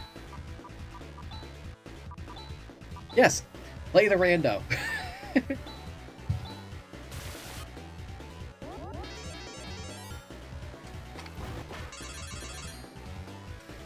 Because I do have a MooBot command. Oh, I think that's the first canceling.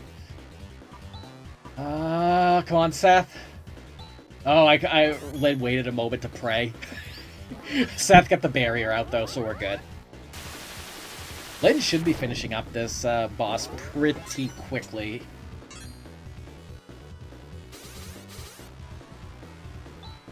Gonna have to go double miracle. Oh, I was afraid he was going to plink for a minute onto that Naysar macro, which won't work because Alice does not have enough TP. There's another canceling.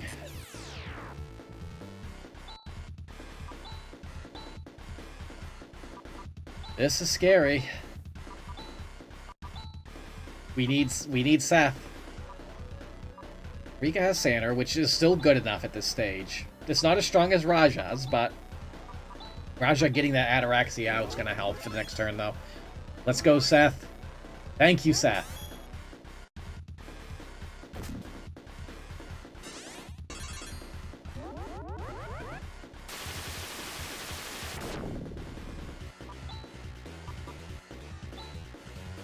Alright, now we're in the zone. Gonna just stack some Ataraxias to get that TP back up. How we doing? Third canceling. Ooh, I think I only got 2 cancelings. No wombos, though, so we are... Oh no, I got 3. I think I got 3 cancelings, actually. Yeah, no, I was about the same. You got this, Lynn.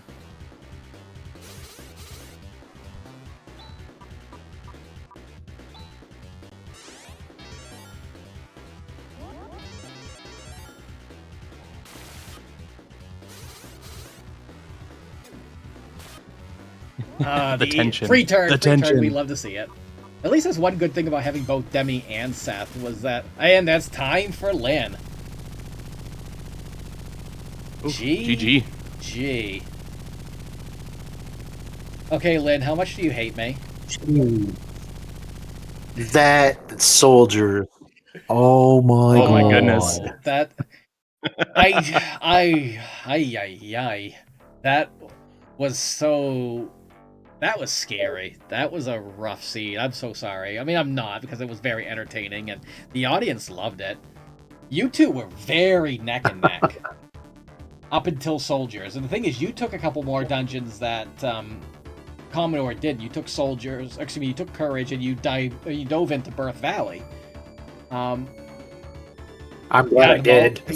See, Commodore had a much longer PD fight because his damage output was very minimal. He didn't have the Photon Eraser, he didn't have the Molly Dagger or the Psycho Wand. The only legendary he had was Moon Slasher. So damage output was very minimal. It was Zayathol is where I kind of equalized the two of you together, but you had a much faster PD fight. But that being said, if you want, we do have enough time for one more seed. I did give you both another one. And Yep, I downloaded it. all right, if you two want good to to go. ahead and start that up, we can just get right into it. And I'll also give me it'll Done give me a and moment done. to actually pull up the spoiler log too. Haha, spoilers. And also get down the objectives, which I gotta make sure I have the right ROM. Close ROM. Open. Yeah, I was grabbing the wrong one there. Okay. Good thing I noticed that immediately. Yeah, let's see what the objectives I'll are give you- this I'll time give you- around. Yeah. That was a great very race, good Lynn. I will give you both a moment to check the objectives. I've gone, and I'll give me a chance to clear out the trackers as well. You both start with Hydrofoil again. Also, we're getting the Zoo Ranger intro. By the looks of it. Let's pray for a good one this time. Pray to RN Jesus that the boss fights are in our favor. Yeah. How about I would love to have a seed that does not have riplets on soldiers. That is 2 for 2 in one day. Ugh, I already don't like this. I already don't like Oh, this. because of... Ugh. So we got Curran, Soldiers Island, Garubrik Tower, Wreckage, Mile Ranch, Courage Ugh. Tower, Machine Center, not Machine Tower. I'm just writing things now. Machine Center and the Climate Boss. So, got a few key items to get. Just a few. Just a few. 1, Mhm. 2, 3. 3. So, In any case, if both of you are ready, go ahead and go to the start menu. I'll actually remember to hit the timer this time. Same. All right. Fine. So when you're both the start Yeah. menu, all I'm ready. All right. And Yep. we're just going to do the same thing. Yep. In 5, 4, 3, 2, 1, let's go. All right, they're gone away. And we got a Dezola start this time. So this has a different team this time. The flag set's still the same, so they're still looking to get to the same spots.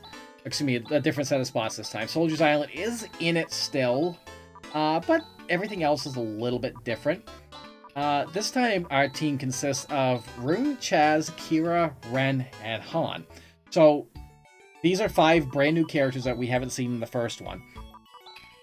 This is a team I am sure that Commodore is much happier with, because we have Ren, who is probably he's the tankiest character in the game. We have Rune, who has the highest mental stat in the game. Han also has a really good mental stat, as does Kira. So this is a very magic heavy team. But we also have Chaz, and as long as Chaz can hit, it's fine. But it's going to depend on what Chaz actually has. Lyn opting to get some telepipes right off the bat, and Commodore finding a buff item shop. So if he does need to get some buffs, it's right there. And both of them gonna probably hit Hangar first thing. So one thing Lyn commonly does is sell all the starting gear. Except the weapons possibly, but it depends on really what they have. But one thing he does do for a little bit of extra money is sell off that gear. Minus the wood cane, I think. Okay, he does not sell the wood cane. I couldn't remember if he did that or not. Wood cane does cast res. Right cross ring for Commodore, so already he's got one of the 5 rings of the stars. Not required. There is a mode of play in the randomizer where the edge opens once you get the 5 rings of stars. And we call it the ring hunt. So it's basically a 5 objective seed. It's not as when I first did the randomizer, that was the only method of play. As I got better with reading assembly and doing things, I was able to do the objectives that we have today. Silence Temple for Commodore, getting money by the looks of it. Yep. Just the money, which early on is helpful. Every money chest can have anywhere between 100 to 7,500 Meseta. Which I may need to balance that again, because it does seem like money's a little on the tight side in some of these seeds, but, you know, that's kind of the nature of the game. So, Commodore going to Rycross and doing the Rycross grind, very much similar to before. Hydrofoil does have some good attacks, but it is also the weakest of the vehicles. It is the fastest, though, so you could basically outturn anybody. Death Bear not hitting is kind of indicating it could be a boss.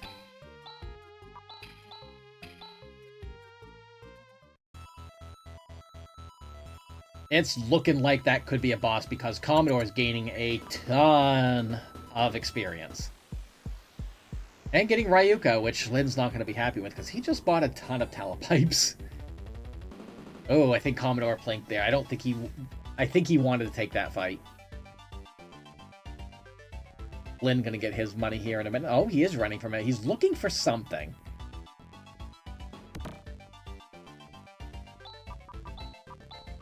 I'm wondering what he's looking for. He's getting a lot of Death Bearers right now, and Death Bearer could very well be a boss. Now, this is the fight Commodore I know likes to get, because he can one-shot them with X-Burst. And it very well could be he's looking for a multiple fight rather than a single, because using the skills there, they are AoE attacks, and you kind of want to keep those for bosses. Kalubura can sometimes be a boss fight as well. Oh, getting hit with double lightning breath, but 2 X-Bursts are usually enough. Nope, that's That's a death. So that's also indicating that Calubera could be a boss fight. That was taking a lot of damage. A single one should be fine, but he was also getting hit with lightning right off the bat as well. It's still early, so things can still happen. Usually, using a couple of those attacks will do it, but there we go. Getting an Amber Eye for Commodore. I think I got water. I need it right now. This has been so exciting. Lynn gonna opt for... There's the Crim Heads, which should be able to just go down really quick. This is what Commodore was looking for as well. It took Commodore a little bit longer to get it.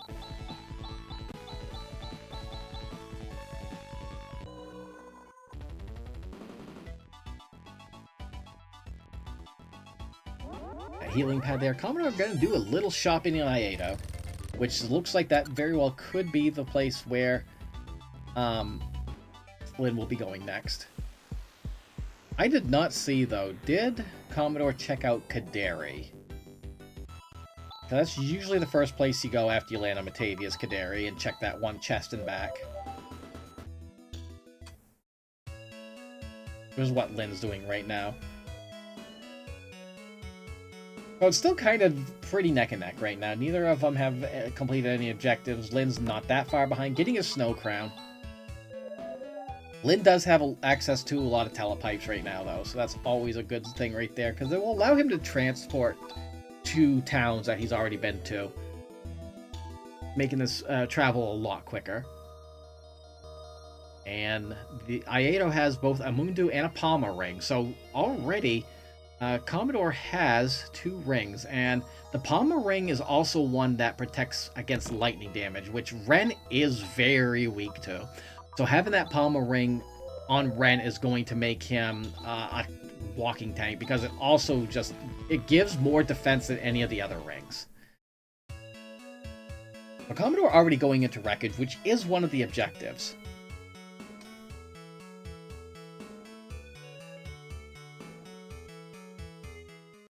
So, quick poll in chat. How many people in chat right now are having fun? Show of hands, show of any emotes, show of yes, Ari, I am having fun. This is so wonderful. Thank you for doing this. And I'll be like, anytime. My voice is just dying, so I am looking for participation. Heck yeah, we have hands. Hands! I love it. Thumbs up. I will take a thumbs up. I will take a Pac-Man thumbs up any day, too. Lynn now getting his Palma ring. And now Lynn going to Wreckage. So there's Commodore is completing Wreckage and getting the Alshleen. So Commodore did have the Alshleen, I believe, in the last seed as well, but didn't end up using it. However, he's going right there now. Hopefully looking to get some progression there, because there's a lot of items that are needed here. The Ice Digger is needed, the Eclipse Torch is needed, and the Machine Key is needed. So one of the new items here is the Machine Key, which opens up the Machine Center. It was something that the Randomizer didn't have for a long time, because I couldn't get the key items to work in the Machine Center. So what I end up doing... Machine Center, well, I'm not going to spoil it for you. When we get to Machine Center, you'll see for yourself. And Lynn completing Wreckage and getting his Alshleen.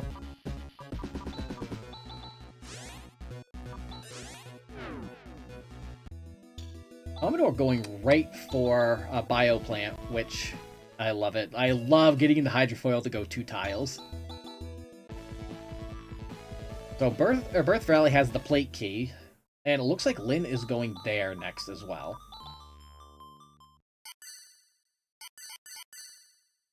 It's not a requirement to go to Birth Valley or a Bioplant right now, but sometimes progression will lead you to where you need to go. So, and this seems to be the natural flow of things right now.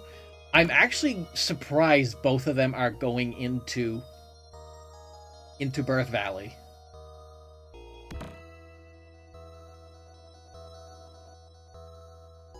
Commodore with an Amber Eye, so I believe that makes 2 right now that Commodore has. So 2 characters can get better gear. Might be saving that for later in the game when he knows how much healing he has. Because getting 2 guard rods can be could basically solve your healing needs for the entire game. If you want to go that route. So Commodore opting to go to Mile Ranch now. Level 13 should be fine. It's going to depend on what he's got.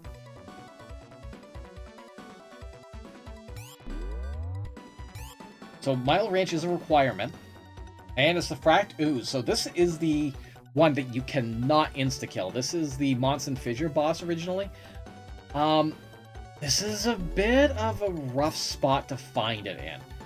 Fract Ooze, I believe, is weak to fire or ice. I don't remember. I think both. I honestly don't remember. Why do I not remember? Have you seen how many lines of code this randomizer has? You'd probably think it's like, well, I'm surprised she remembers anything. I'm surprised she remembers her birthday, and I really don't. I'm sure Queen can tell me when my birthday is, or my rebirthday. Lynn now getting his Amber Eye. So both of them have 2 Amber Eyes. They, again, are neck and neck.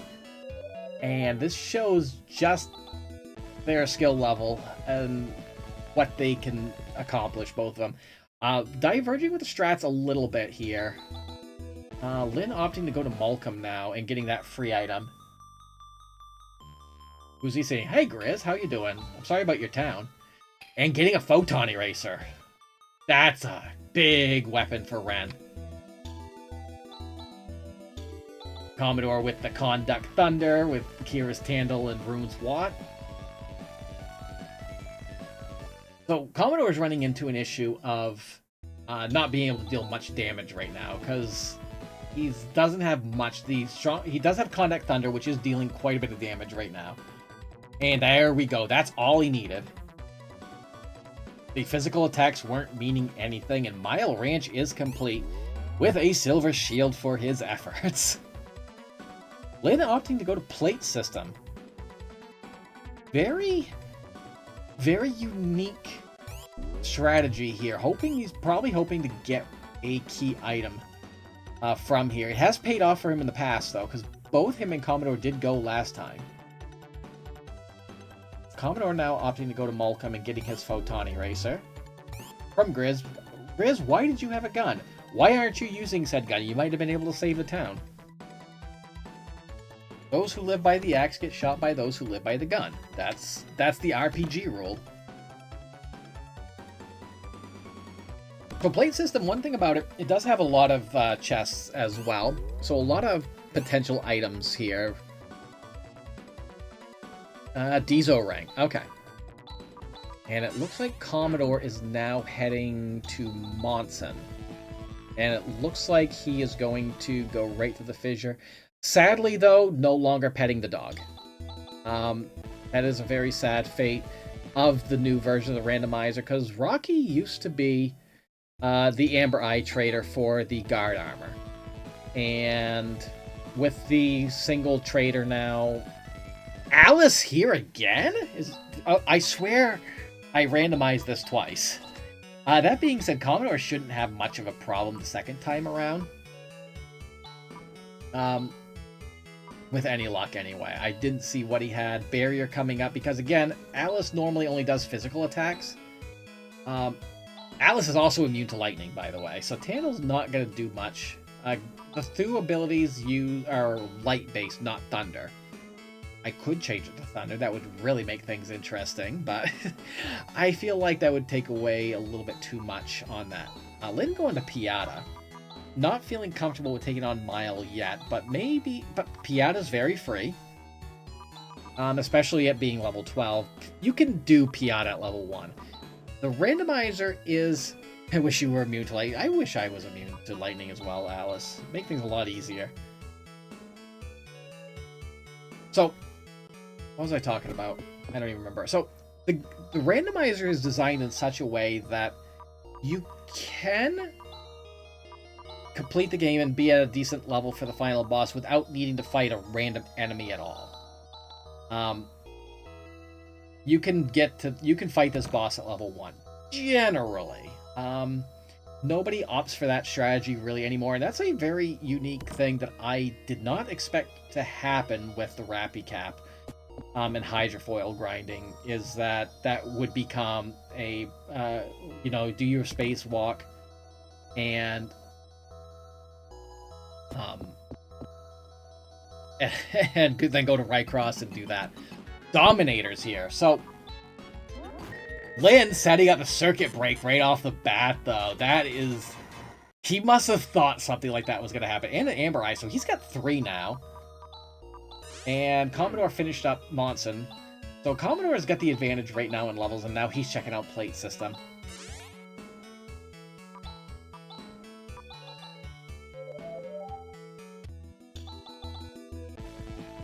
Lynn now going to go to Mile, very likely, because that is an objective. As they're both right now also looking for another... There's the Fracked Ooze. So, he's going to try Explode, but Explode does not work on this boss. So,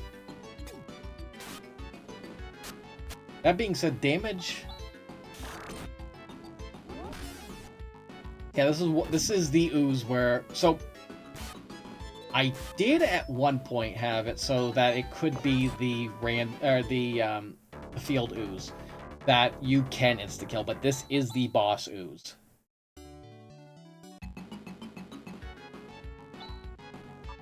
I think he's still trying that.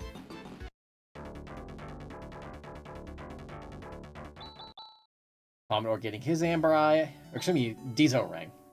He's getting the Diesel Ring out of there. Now, Lynn does have 3 Amber Eyes. He can gear up his team really quickly if he wanted to. He might think of that before long. Commodore going to Termy. Getting that. Alright, Lynn saying, yeah, not right now. Going to Zeo's Fort instead.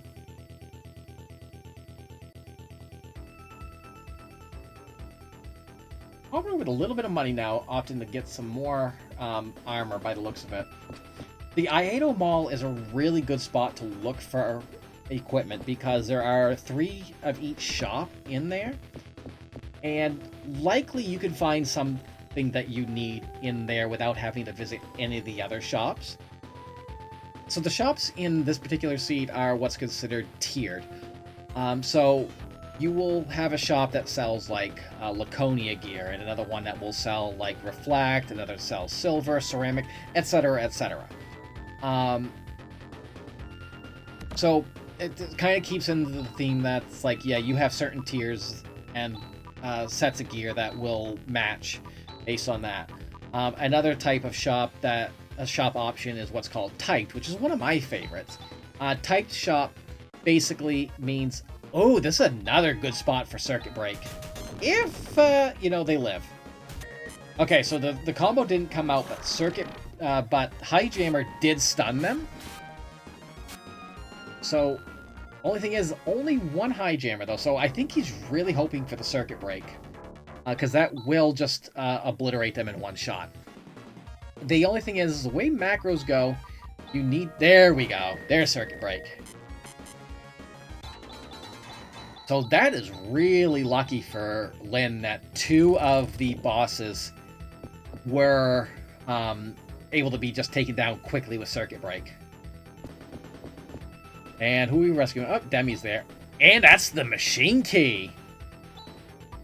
So Zeo's Fort was required.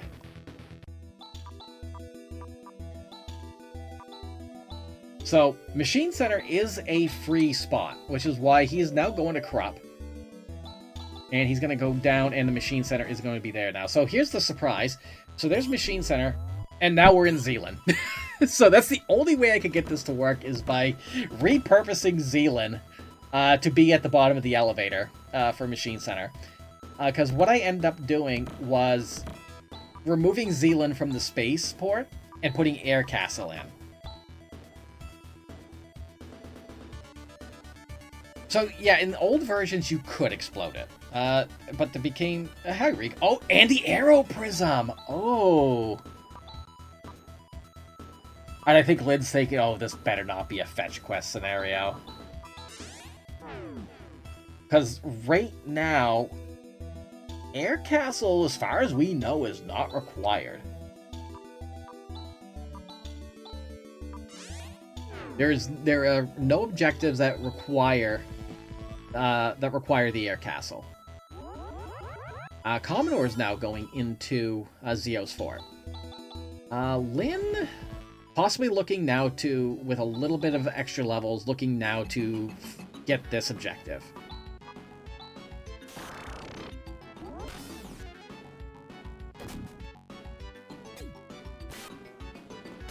That being said, damage is being really low right now, and I think he's about ready to just give up on the explode. Or not. Tandle will do a lot of damage, though, so it is worth doing that. Moonshade possibly could hit. Using Rune with the band's going to be a big help right now. Moonshade hits! So it's stunned now, but it went off, so... This is a possibility that you could utilize a stun and run, too. The problem with the stun and run is that you don't get the experience. You can still get the item, though. Because what happens is that the flag actually will set as soon as you enter the fight and not after it. So it looks like Commodore is opting to go for the explode route rather than the Contact Thunder. It's a little bit slower, but it will work as well. And Lynn finally getting done with Mile Ranch. And he will get his Silver Shield for the reward. Sorry, we don't like Silver Shield here.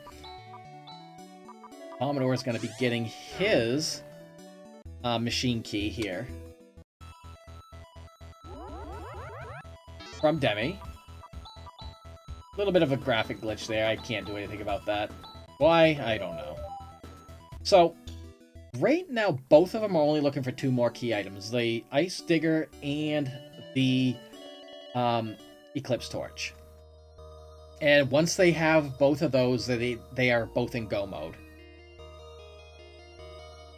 But right now, again, even though this looks very... they both diverged in their paths a little bit, this is still very neck and neck.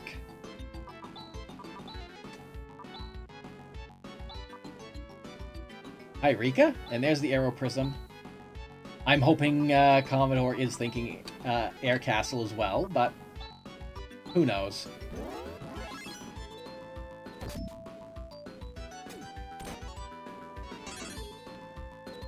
Finding Moonshade's not hitting Alice as hard. And also finding that she does not like lightning as well.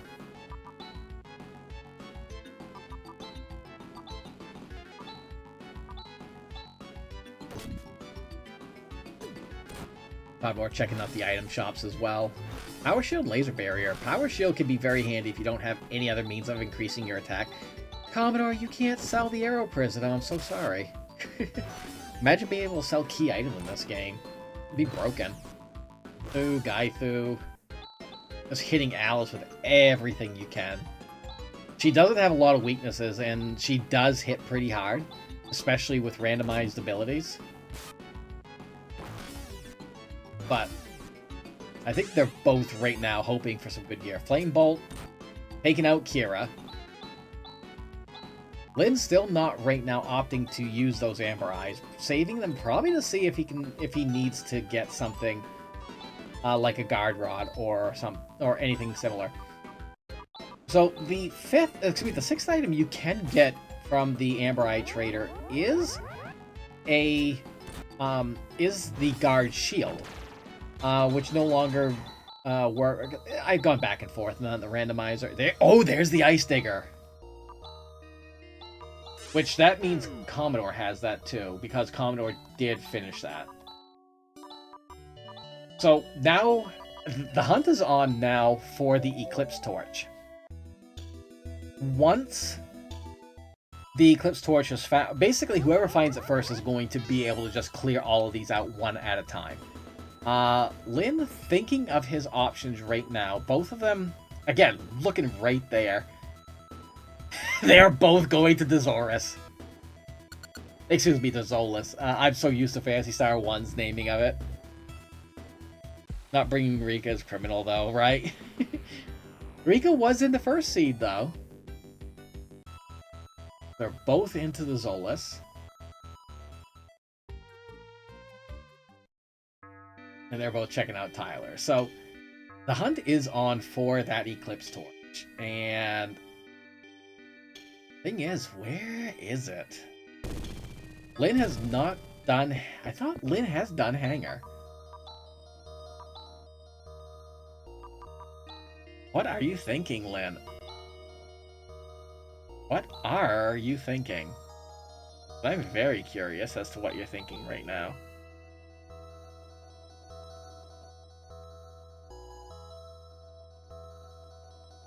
Oh, we're gonna do a little grinding? Let's say you've cleared Hanger, though, I thought. Or maybe you haven't. Try and get in a fight. Looking for... Snow Slug. Snow Slugs can be round, and finding that it is not a boss. So sometimes that's one way to find out if as long as you know what monsters can be bosses, you can go there and see if they are, and if they give more XP, then you know it's a boss. Commodore now going to Climate Center to get that boss out of the way, which is an objective. And it looks like Lynn's going to be right on his tail. So again, Lynn opting to go to Mistvale and go pet the kitties again. I'm still disappointed that Lynn never pet the cat from the last time. Shame. Very, very shame. Some money in that chest.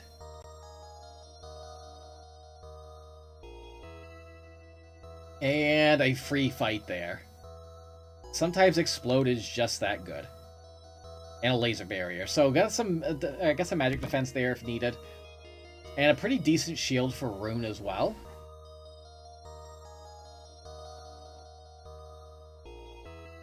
Pet the cat. See, you didn't pet the cat, so it stepped in your way. Pet the cat, yes! The cat has been pet. Oh, Commodore going to Rachel and finding Quad Illusionists. That's scary. There's a lot of there are a lot of AoE attacks that this team does have. That being said, this is still a very scary fight.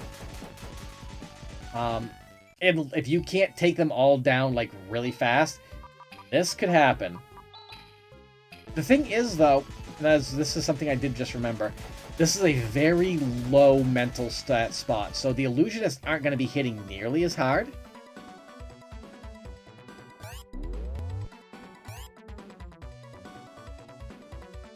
Oh yeah, there's a lot of cats there.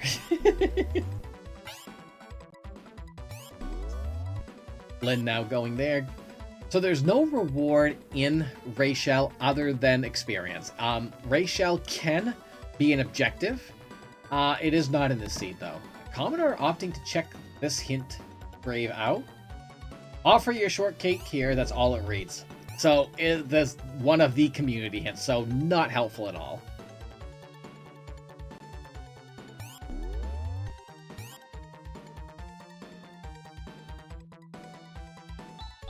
Lynn gonna be happy with this boss too. Just go explode. Kaboom, it's dead. And there's the climate boss down for Lynn. Getting his laser barrier. I'll go ring in Gumbius. But what's Lynn gonna opt to do next? What's Commodore gonna opt to do next? Because you could do Weapon Plant and get the boss there and the item. They are both still looking for that Eclipse Torch. And I think what they're doing... Oh, Lynn's saying, yeah, I don't want this one. Let's say no to that. Quad Illusionist is very scary. Spiral Blade with the Grass Hound here. Not an easy boss to fight because this is a higher mental spot. So Explode's not going to work too well. But there's Rappy Cap there. We love Rappy Caps. We start with a Guard Sword, Mage Dagger, and a Sonic Buster. So Mage Dagger is a new item added in as well. It is a kind of mid-tier dagger, but it also gives a +5 to mental, which is a boon to people like Han. Han and Seth could really utilize it a lot in many cases. That being said, Mage Dagger mixed with Ray Blade for Chaz is actually really, really good. So if you ever are playing this and you find that Chaz has a first slot Ray Blade, which means he's going to get a ton of charges as the game goes on, Mage Dagger will end up doing more damage than almost any sword up until you get Alcidian. The reason being is that Ray Blade is the only weapon skill that Chaz has that scales off of his mental stat rather than his attack stat. Crosscut and Air Slash both scale off attack.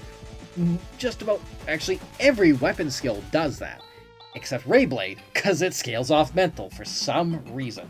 So Mage Dagger ends up being really, really good. Grasshound proving to be a bit of a problem, and Commodore getting a Male Dagger out of the weapon plant. So where are you looking to go now? He's going back to Matavia. What are you gonna do in Matavia?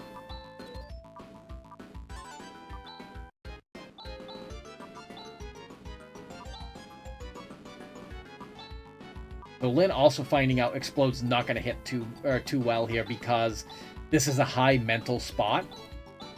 Commodore going to the outskirts of Iato, he is going to buy himself a crystal. So the bakery, so offering your shortcake is not really a hint about, going to the shortcake place. The shortcake shop now actually sells crystals, which is a new item as well. A crystal, what it does is a one-time use item that it has the same effect as using the Psycho Wand. So if you ever run into Zeo and you don't have the Psycho Wand, if you have a crystal, you can use it to remove his barrier. The randomizer is programmed in such a way where Zeo should not block the Psycho Wand, because normally that's the only way you can defeat Zeo. That being said, logic is not easy. Let's be real here. Logic is definitely not easy. So I created the crystal to be kind of a failsafe, and that has made it so that at least you buy a crystal, and sometimes you can find it in the wild too. But there's that shop in the back of Iato is guaranteed to sell crystals. They're not cheap. But technically only need one in the game. And if you do find the Psycho Wand, because the game does, every seed will have it, because it's what opens Nervous. And Lynn getting through the weapon boss finally, getting that good chunk of experience, and then going to go there.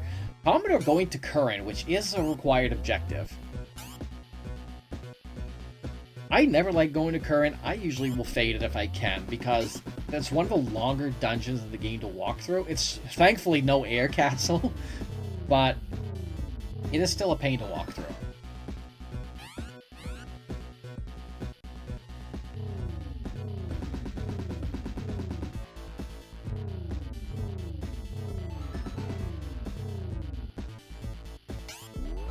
Commodore will be coming up on the boss right now.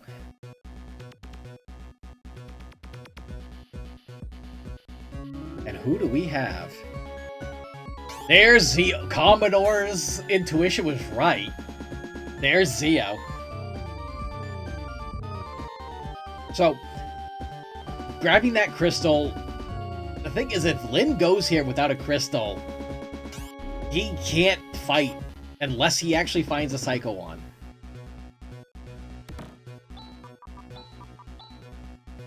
Lynn getting his Male Dagger.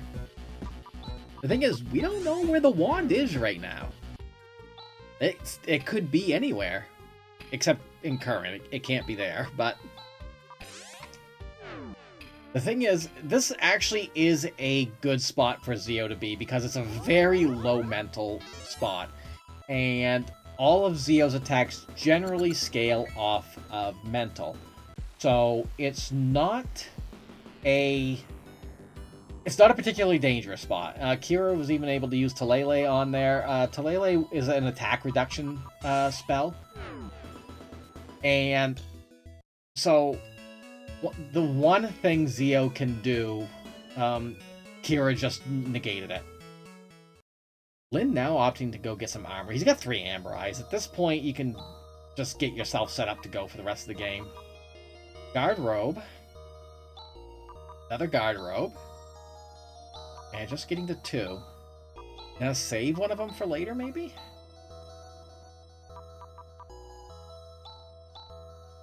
Those will definitely come in handy, especially with Soldier's Island and Soldier's Island, Garuba Tower, and Courage Tower are still all in play too, so better the defense. Why does Rune have McGee? Because abilities are randomized, and any one of them except Ren. Ren, Seth, and Demi cannot learn techniques in this particular version, or excuse me, in this particular mode of play. If classes were enabled, then yes, they can.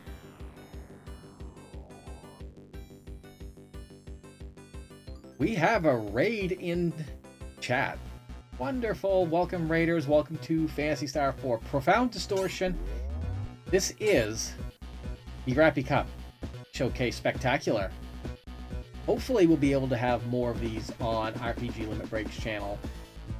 It does seem to be going really, really well, and it looks like Commodore just got done with Curran. Going back to Matavia, what is he looking to do? Now Lyn is going to Curran, so this is still a very, very close seed.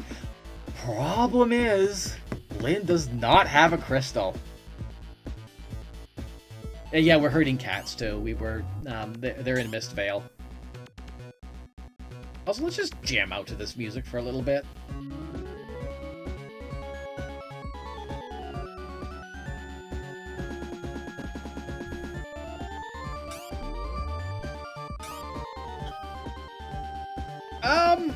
I honestly, commentator person back in '95, us village children with nothing to do actually grow.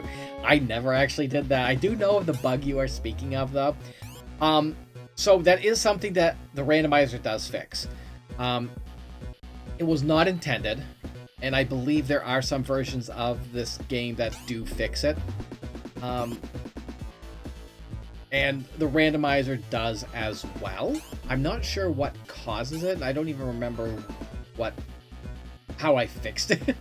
Just know you don't have to worry about that here.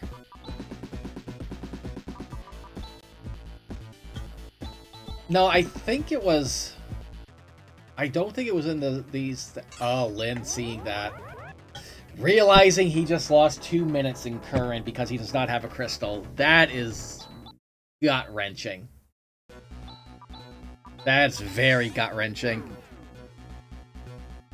Blame it on Victor Ireland. Yes, absolutely.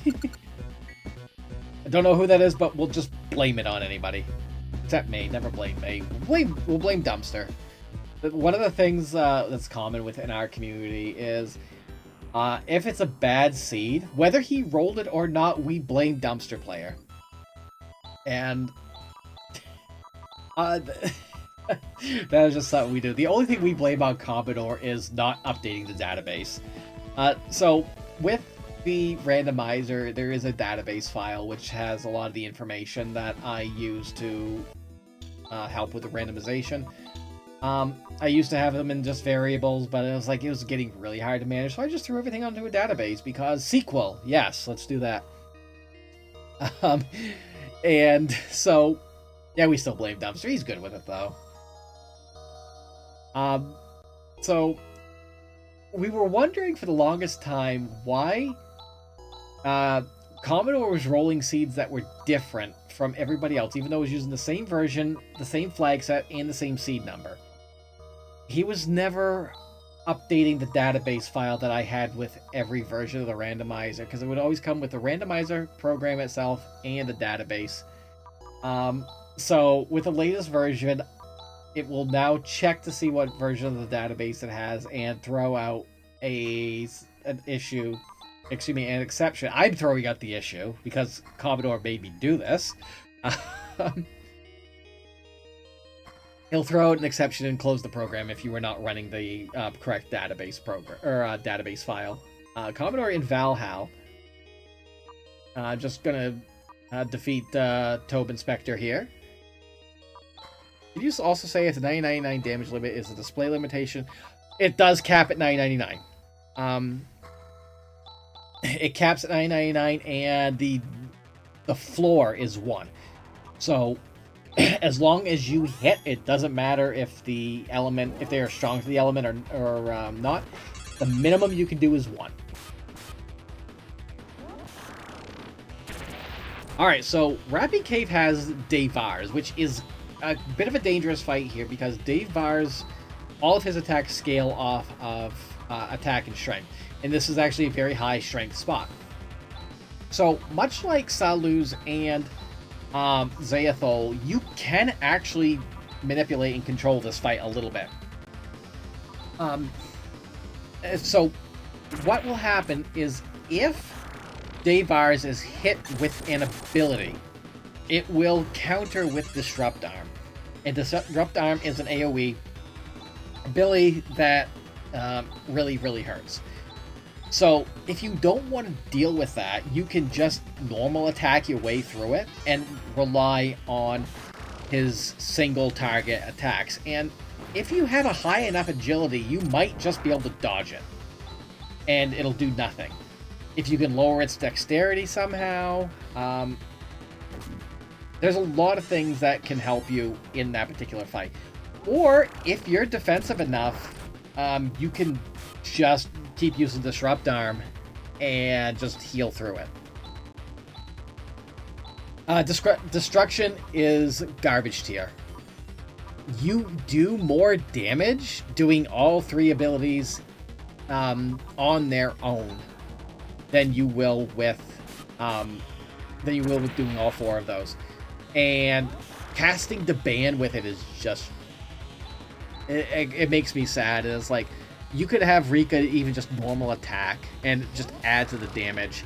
The only thing it is fast. It's just Lynn having some trouble with Dave Vars here. Commodore going into Strength Tower. Not opting for Courage right now, but going into Strength.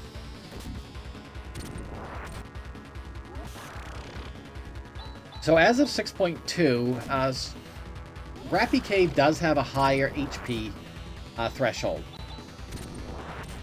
And, okay, Lynn getting done with Dave Vars. Both of them still looking for an Eclipse Torch, though. There's the Alcidian. That's big. That is a big weapon. So Chaz is all set with damage. Oh, this is gonna hurt. Commodore fighting Dark Force 2 in strength. Shadow Breath scales with strength, meaning that will one-shot just about anybody. Red does have a high enough HP pool that he might be able to tank it. That being said, this is a very scary fight. Both of them right now still looking for Eclipse Torch, though.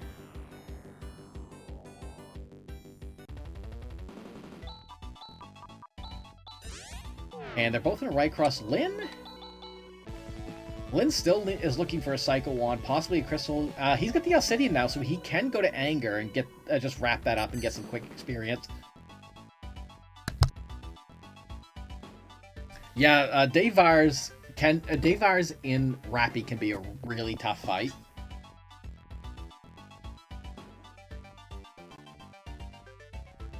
Yeah, and you can see Red barely tanking Shadow Breath. Shadow Breath is the single strongest enemy attack in the game. Blood Saber, this will be an easy fight. Just explode and GG.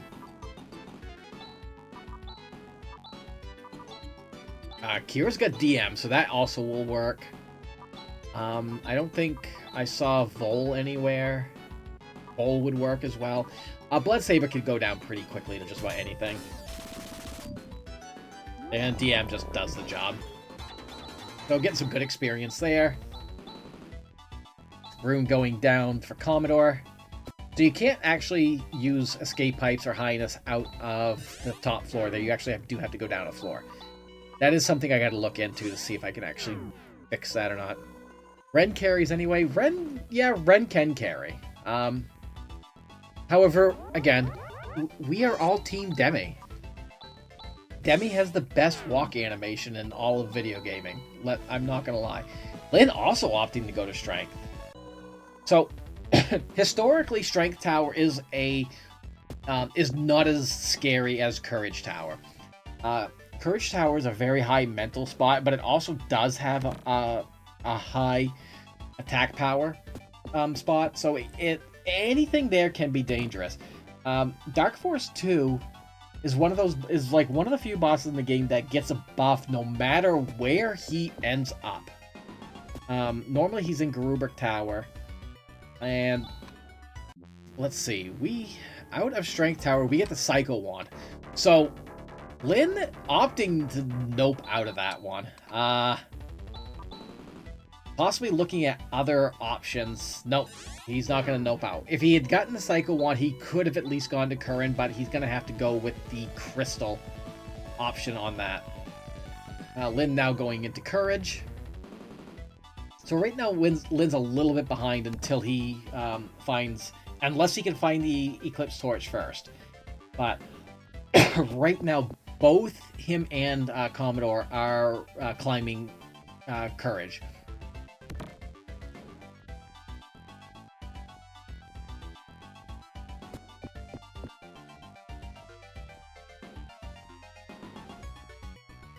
And we're going to see who the boss is here. I just remembered. Commodore has the wand now. Commodore has the wand, which is really good for Rune, but Lynn does have the Alcidian. Which means Chaz will do a lot. We have Lashik here. This is very scary.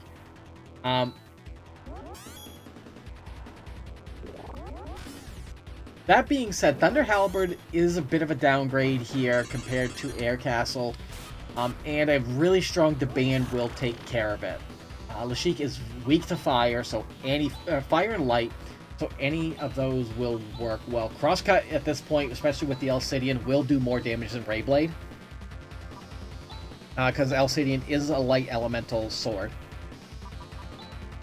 Thunder Halberd doing nothing to Commodore, so... And that's all we're getting right now. Han goes down, so a little bit more dangerous for Lynn. We're seeing Angry Rune. Rune with McGee will do a lot of damage. Almost 500 on a mid-level Rune.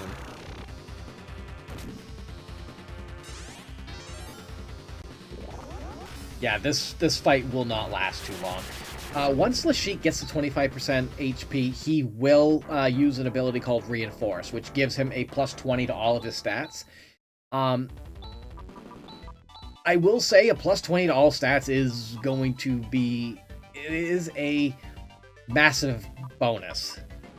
That can be countered with the Psycho Wand, and then you can see it right there with Commodore getting the Reinforce. You can counter it with the Psycho Wand, which Commodore does have.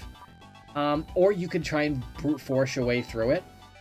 It's not enough to really... He's not doing enough damage to Commodore to really warrant using that. But again, at 25% HP, you can try to brute force your way through it and just fight through it. Which is what Commodore ought to do. So Courage Tower is down for him, and he's got the Frayed Mantle now. So that opens up...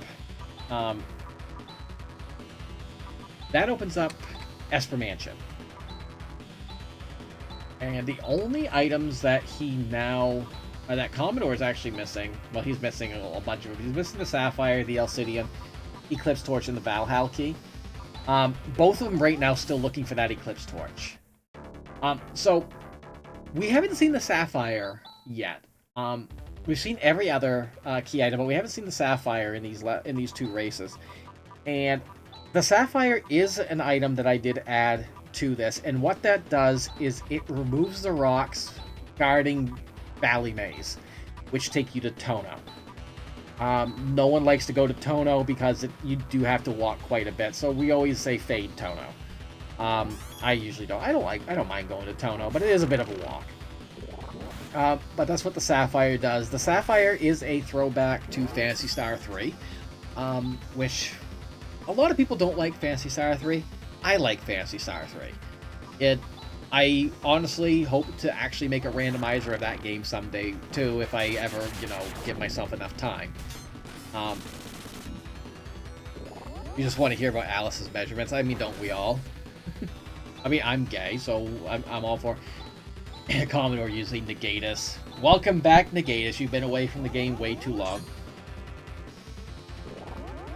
4th generation Lutz needs to wear the Frayed Mantle or the Esper girls won't recognize him. You're not wrong.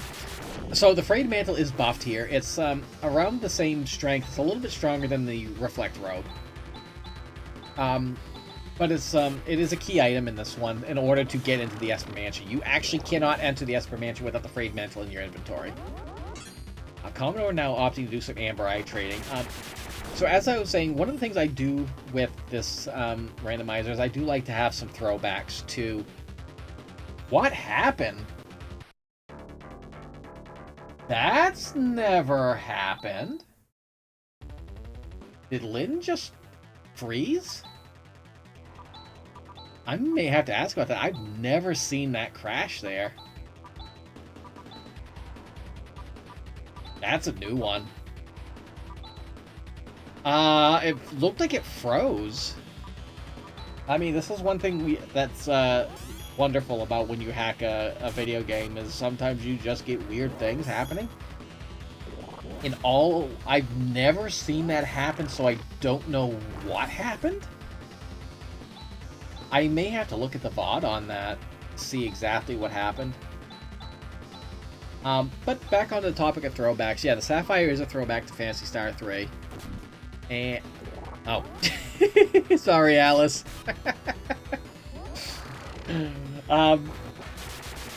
The Amber Eye is a throwback to Phantasy Star 1, as it was the item that you would get to trade for the Eclipse Torch.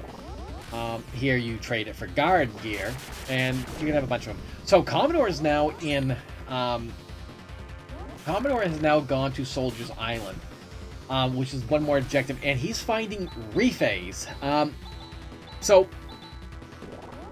anyone who remembers Vanilla knows that rephase is the boss of Anger Tower that you actually cannot defeat, and if you actually did defeat him, you wouldn't gain anything of it.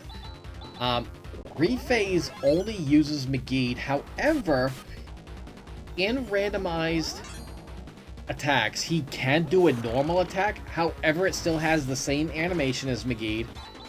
Lynn getting Courage Tower done.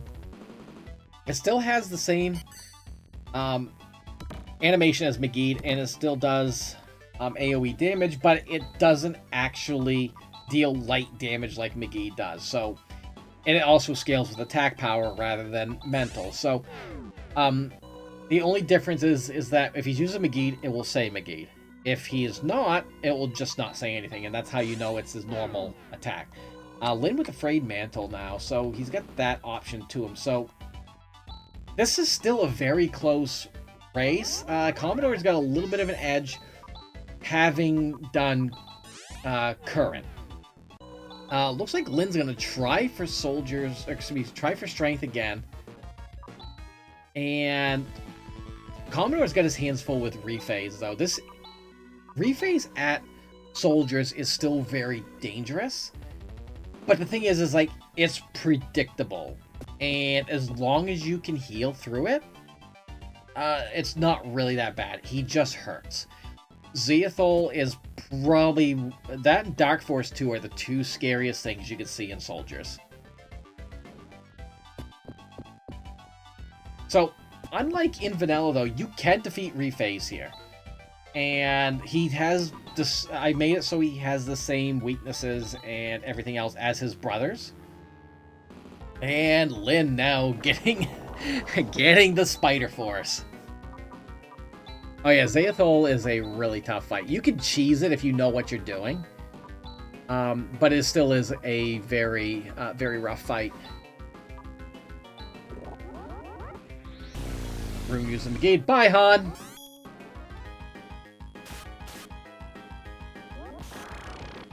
Also, we're just gonna jam out to this music for a little bit. I am out of water. This has just been too exciting. Bye, Chaz! Oh, this is a really, really rough fight. Ren with medical power, though, so that's a big help. Now, the thing is that as long as you can keep Ren alive, you can brute force your way through this and just let him use Shadow Breath on everything else. And because you don't really need to heal to full if you, unless Lightning Shower, you know, is going to kill you at that point. But if you think he's only going to be using Shadow Breath because of the random attacks that it does, then you could just revive them and just leave them at low HP because, you know, it doesn't really matter. Shadow Breath's still going to one-shot him.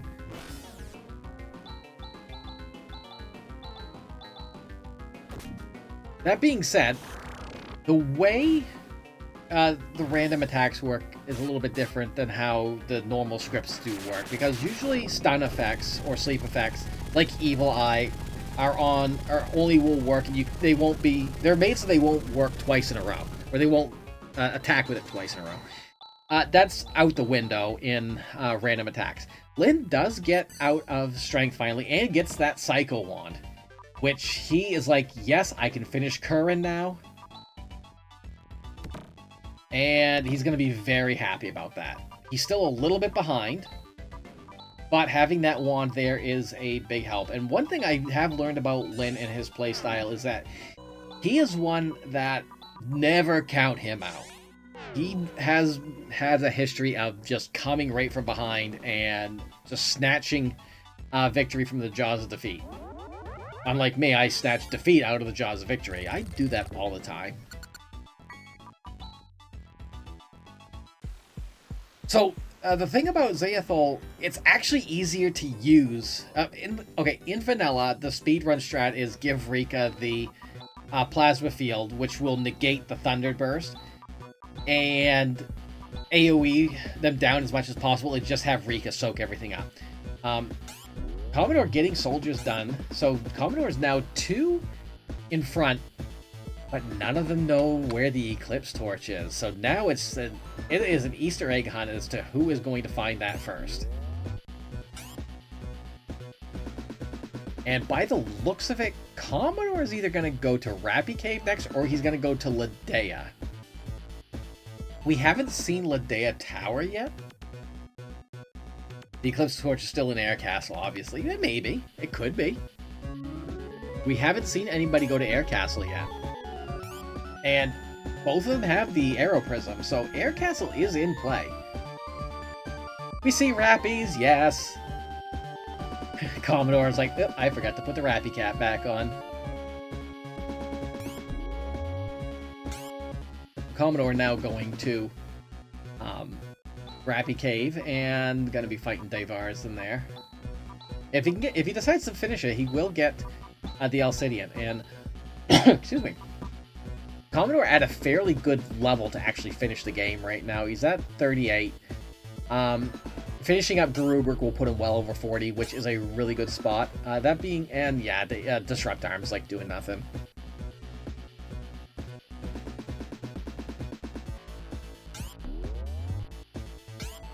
It's like, yeah, the little boy was eaten by a slug, you know. Not a big deal. We rescue him. Alright, Lyn finally gonna get through Zeo. Should not have a problem with Zeo here. Now that he's got the Psycho Wand, he can just use it.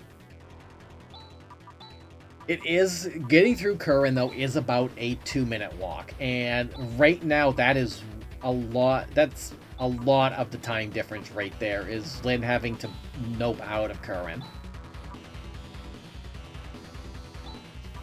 Hyper Joe, this is a Phantasy Star 4 randomizer.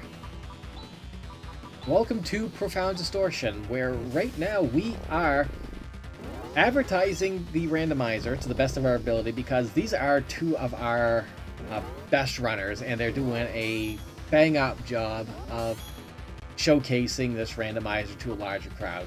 This is the first time this has been on Limit Break, and I am very thrilled that we're finally doing it. We are drumming up support and interest in the Rappy Cup, which is our second tournament. And anyone interested, we welcome newcomers. We want newcomers to come and race with us. And the seeds are very quick. You can get them done between an hour, hour and a half. 2 hours for newcomers, maybe. We have a lot of resources. We have a lot of people just willing to help. And Commodore is one of the... Commodore and Lynn are both very excited runners of the game that are more than happy to help out newcomers. And there are easy modes. There are ways to make this a lot more enjoyable for newcomers, especially if you've never played classic Phantasy Star games. There's the Valhalla key for Lynn. So, wait, does Canada have the Valhalla key? Yes, Canada does. I just did not mark it. So, if you're not used to the Phantasy Star series, and I mentioned this a little bit earlier, is that there are options to make it so that the ability names are more common. So, Foy becomes Fire. Res becomes Cure.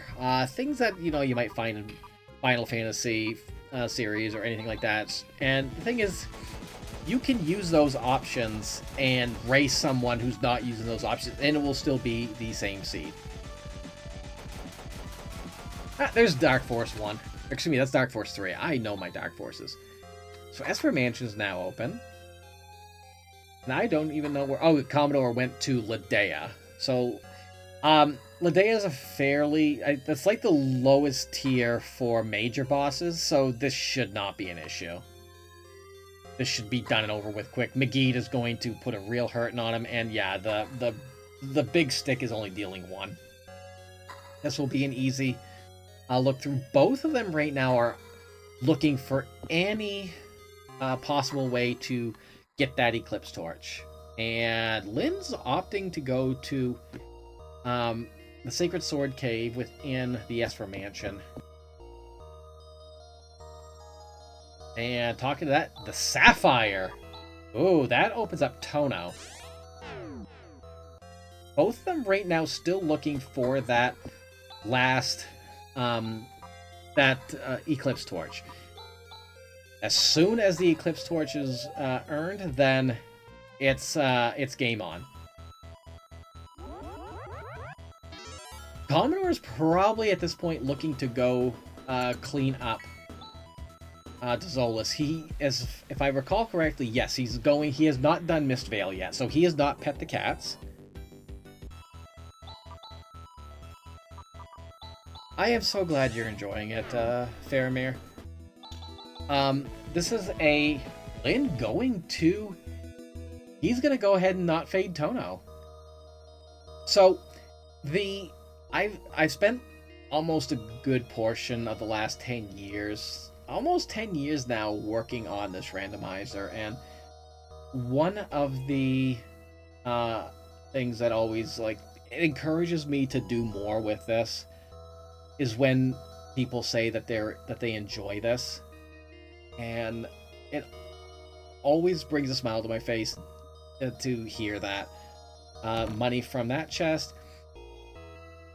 And this is such an underappreciated game by many means. And people who did grow up with Sega, they got to experience this. And Phantasy Star 4 is I love the entire franchise, especially the entire classic franchise. And I can't... Also, dance time. Sorry, I'm squirrely like that. We're just dancing. So Lynn's not fading Tono. Did Commodore he got the boss, but he did not go and get the item. At least as far as I see, anyway. So yeah, when people tell me how much this game meant to them as a child, or how much fun they're having with it now, and when they say that they actually enjoy the randomizer, it makes me want to do more with this and build more onto it. And we have a small community on the Discord, and there it is. There's the Eclipse Torch. Lynn is in go mode. That is, oh my god, it was in the Commodore always fades Tono too. The Commodore's not going to be happy with that.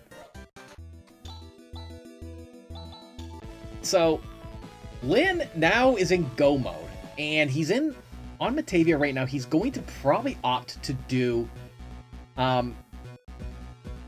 he's going into Valhalla for a little bit more experience. Commodore, oh, Commodore. Where is Commodore going? Is he gonna go to air? No, he's going to Rycross, so he's got the sword now, so he could very well, excuse me, he could very well do Anger Tower and hope that that's there. Lynn getting some experience with Circuit Break there. Very good combo to use. You have the Alcidian now, so the only key item... Thing is, Commodore has the Frayed Mantle. He can get the Sapphire, which means he can get the Eclipse Torch. Lynn is comfortable right now. He took off the Rappy Cap, he's going through Valhalla, and he is going to get some experience on the way there. He's got Circuit Break. All enemies in Valhalla will go down to Circuit Breaker. Welcome back, Negatus. And everyone's tanky enough to just get through this.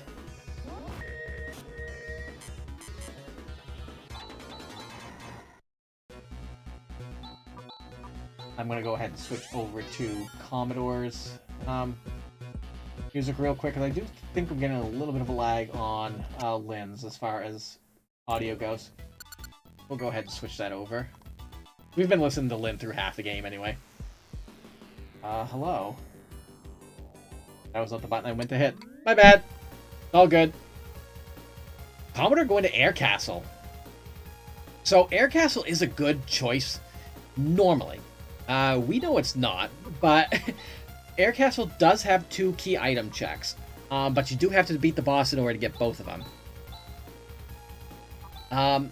Right now, this is Lynn's game. Commodore not going to Air Castle.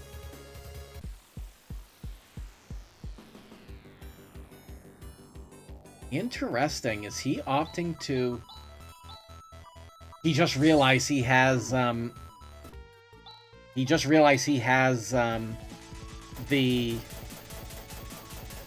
got the Frayed Mantle. So... He will get the Sapphire here. It's just... Would he rather go to Air Castle, or would he rather actually go to Tono, which... Historically, Commodore never likes to go to Tono. He will fade Tono. But he also knows I rolled this seat, so he might know I put a Tono in there. Lynn getting done with Valhalla, not finding anything, doesn't need anything. Valhalla had the motor ring, which is handy.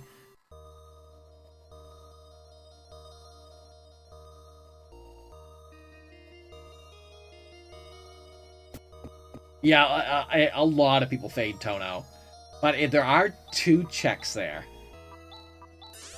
But the thing is, it is a bit of a long walk. So in a race setting, this Tono is one you have to weigh out a little bit. But here's the thing. Where is Commodore going to go?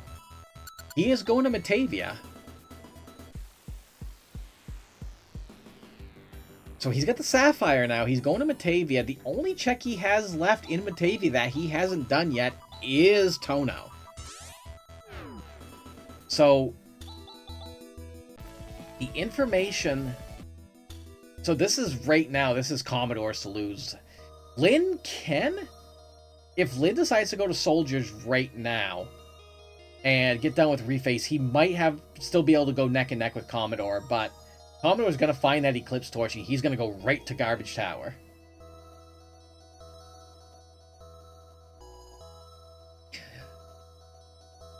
Yeah, it's very easy to fade it when you don't have the sapphire.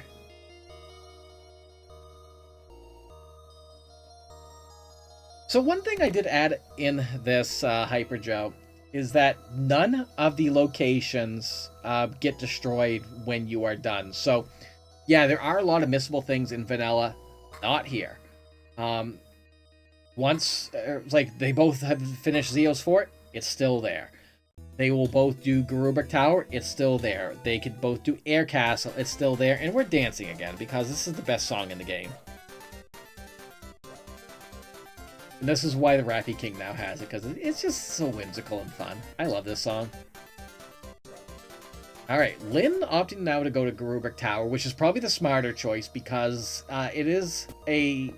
it's not as difficult as... it is not as difficult as Soldiers. He still has to do Soldiers. Going to use that Eclipse Torch, which will remove the trees. You can use it anywhere on Zolas, and it will remove the trees. So now we get the obligatory Flesh Dungeon.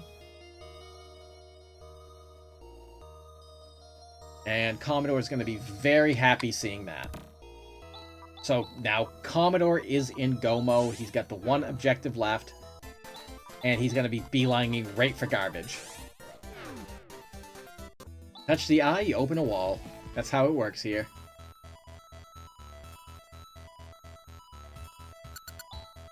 So, one thing that you may have noticed about kind of the loot and the items that you get in this game is that what you find in chests and what you find in shops will only will be items that can be worn by the people in your party. So, for instance, if you don't have Grizz in your party, you're not going to find axes. You're not going to find axes, yes. If you don't have Reek in your party, you're not going to find claws. But if you do have her in your party, you will find claws. So it's one of those things where you're not going to find items you can't use. While you can... And you can preset your party too. So one thing I always love to do, especially when I'm showcasing this, is I love to have a team of all girls. And I call it all girls in one pet. Or sometimes you can even do as few as one. You could do a solo character run in this if you want. Chitin has been one to do that a lot. Personally, not one of my favorites. You can choose which characters you want. You can choose a class if you want to give them one. The handbook has a lot of information on this, so there's so many details about this, and I've tried to document the best I can. Actually, now that I think of it, Grizz is the only character out of the 11 that has not been seen today, so we did get to showcase everybody except for Grizz. Poor Grizz. I love Grizz too, and you give him a Victor Axe, and he's just gonna wreck everything. Now, I do love Grizz. He has if he has a good weapon, he will have the highest attack. Nobody likes Bick. Don't make me. Grizz is great in rando, especially if he gets barrier. But the thing is, he's also really slow. But you give him a Victor Axe and. It's like deja vu all over again. The good thing is that Zayathul is not going to be nearly as bad as it was at Soldier's Tower in the last seed, so I'm pretty sure Lynn's like, I'm glad it's here, it's not going to be at Soldiers. Aerie didn't try and screw us again on that. And yeah, so Commodore will be happy with this one as well. Lynn's not going to be happy at who's at Soldiers though. But yeah, so in Randomizer, if Grizz ends up with Warcry and the Victor Axe, he can do anywhere between 500 and 600 damage per shot to a Profound Darkness, especially if he's buffed with like Vision. I personally do love seeing Grizz in Seed, especially if I can get an axe out of him. He just doesn't have much else. And getting the barrier up. Kira also with that early Tandal. Yeah, and you can see the difference a position makes. Where Zayathul was just ridiculously strong in Soldier's Island, they're putting here.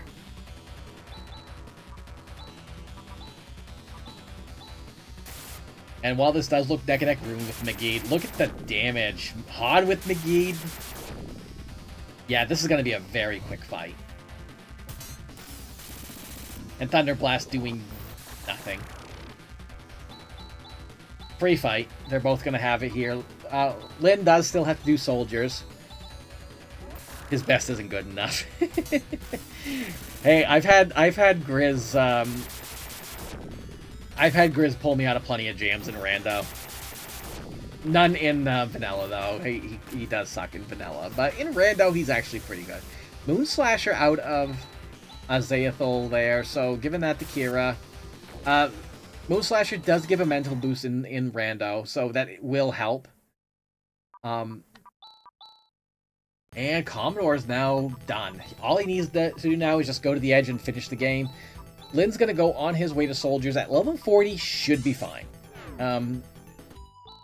We do know who the boss is there. Anyone could be.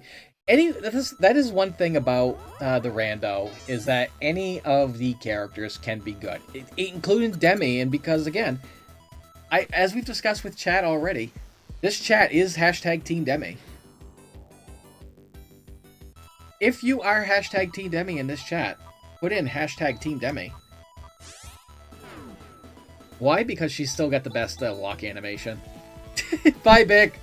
Good talking to you. Commodore diving into the edge. See, Pizza Maid knows what's up.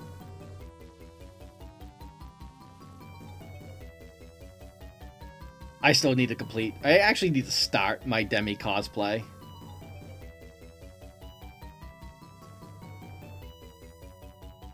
Orange Edge best area. I know, it kind of looks like Orange Crush. Lin going to soldiers. Commodore making good time though, considering these seeds are a little bit tougher with 6.2. Getting here in an hour 15 is actually really good. End of the Demillennium. I love it. And one extra feature I did add to this is being able to just save anywhere. You can turn it off if you want, but no one ever does. Level 44 should be plenty here with this particular team. I don't think Commodore is going to have much issue. Not with the Alcidian, not with the Psycho Wand, not with a Moon Slasher, and actually he's got all the legendary weapons for this seed. Hyper Joe, I can't change your mind.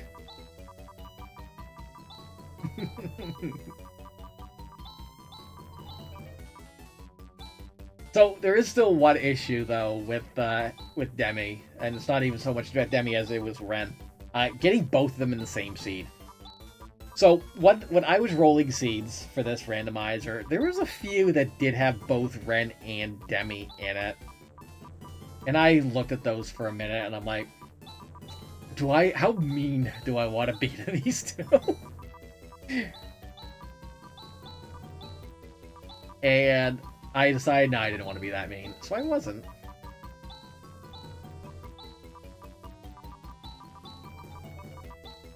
Yes, absolutely. PD3 is a 10. It wants to destroy the universe. All right, Lin finding rephase right now. It will hurt, but Lin has enough to be able to just heal through this. Yeah, Ren can take 2 Megeeds and be fine before needing to heal. There's enough damage. Lin will get through this. No problem. Alright, so we have Profound Darkness again. Ren with the barrier up. Ren really over-leveled too, so barrier is going to be ridiculously strong. Shadow Breath, and Ren's like, give me another, please. Actually, no, because another would probably kill Ren. That being said, I haven't seen any repair kits show up on this seed, so, which makes me wonder, is it even in this seed? Oh, there are repair kits. Okay. Good. I was like, wait a second, I made sure to put repair kits in this version, because I think that was a bug I needed to fix. Yes, this is actually 100%, and that was unintentional. But this is 100% different. We have different androids. We have a different main caster. We have our different major DPS, a different slasher user, you know. The who the other team had Demi, Kira, Raja, excuse me, Demi, Alice, Raja, Seth, and Alice. I said Alice already. I'm missing a character. Thinking. Beep, beep. No, my brain's dead. It's too late in the day. I'm fried. I already forgot. Rika. Yes. Excuse me. Is Han the demi of humanoids? No, Han's useful. Han's got a high mental set. He's just slow. But there's enough ways to boost his agility. He could use a color scarf, and that helps. So he is still a bit slow, but he is faster than Rune. So while this looks like Lin is still far behind, he should be able to get through Reface pretty quickly. Again, Profound Darkness 3 still very much a great equalizer. A wombo combo will still set it off. The only thing is, at level 41, it is a bit unlikely that Ren is going to get outturned and get womboed, but I've seen weirder things happen. So, the reason why it doesn't really hit in vanilla is more of what you're using it on.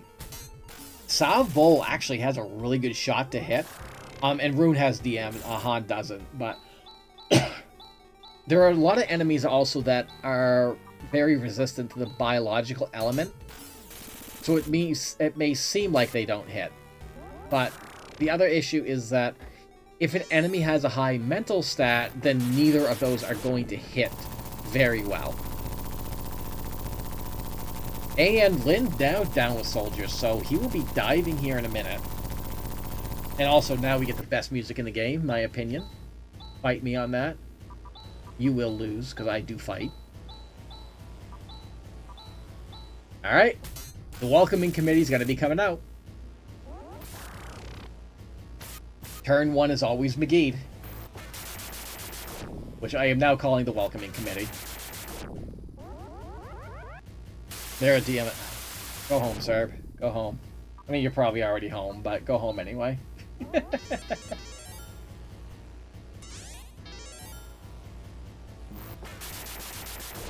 These double McGeeds. So, Profound Darkness 3 can have anywhere between 100% of its normal HP and 110%. And so this fight could drag out a little bit longer, but again, both Han and Rune having McGeed is, like, you don't really need anything else. Han gonna go with that Swift Helm.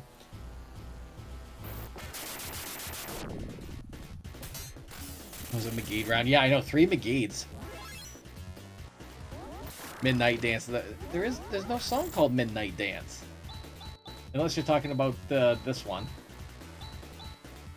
Lin realizing he does not have a speed buff and getting that Swift Helm. That's what he was searching for. So again, right now anything can still happen. This looks like this is Commodore's to lose. But again, a plink can end this, which the game is very well known for plinking.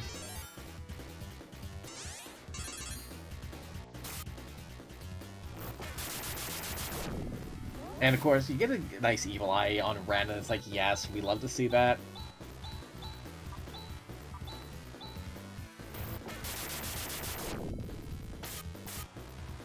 And the amount of damage just being dealt right now.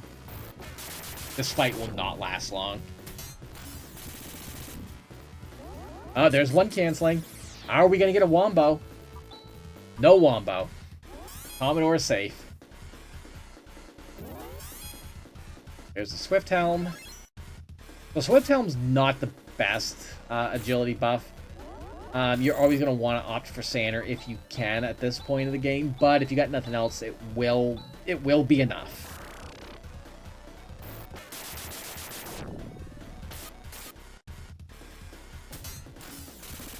Lin now getting to Profound Darkness.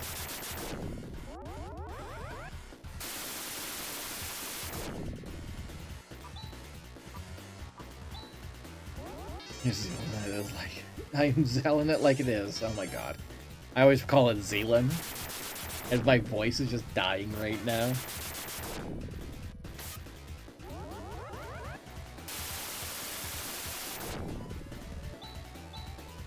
And this is basically just going to be pretty much the same thing. This is where macros really shine as well, is if you know how the boss is going to react. And that is time for Commodore. 125 something something something something time. Commodore, GG. Much better that time around. I had to be nice to you on one of the seeds. For the exception of where the Sapphire or the Eclipse Torch was. Where the Eclipse Torch I was. was afraid you were gonna go to Air Castle. I saw you go, and it's like, and Lynn had at that point already been to. He had already gotten the Eclipse Torch, and he just needed to do Grubrick and Soldiers. He's just now getting to PD3. Gotcha. It was so very, close. very close. One thing that really hurt him, though, is he went to Current and didn't have a Crystal or the Psycho Wand. And Gotcha. Zio was there, so he managed to, brute force his way through Strength and get the Psycho Wand, but you had made the move and got a Crystal. Because it's like, as soon as I saw Zio there, I'm like, oh my god, I hope Lynn goes to get a Crystal. Let's go ahead and switch... Did he though? No, did he? He ended up just using the Cycle Wand. He got out of Strength.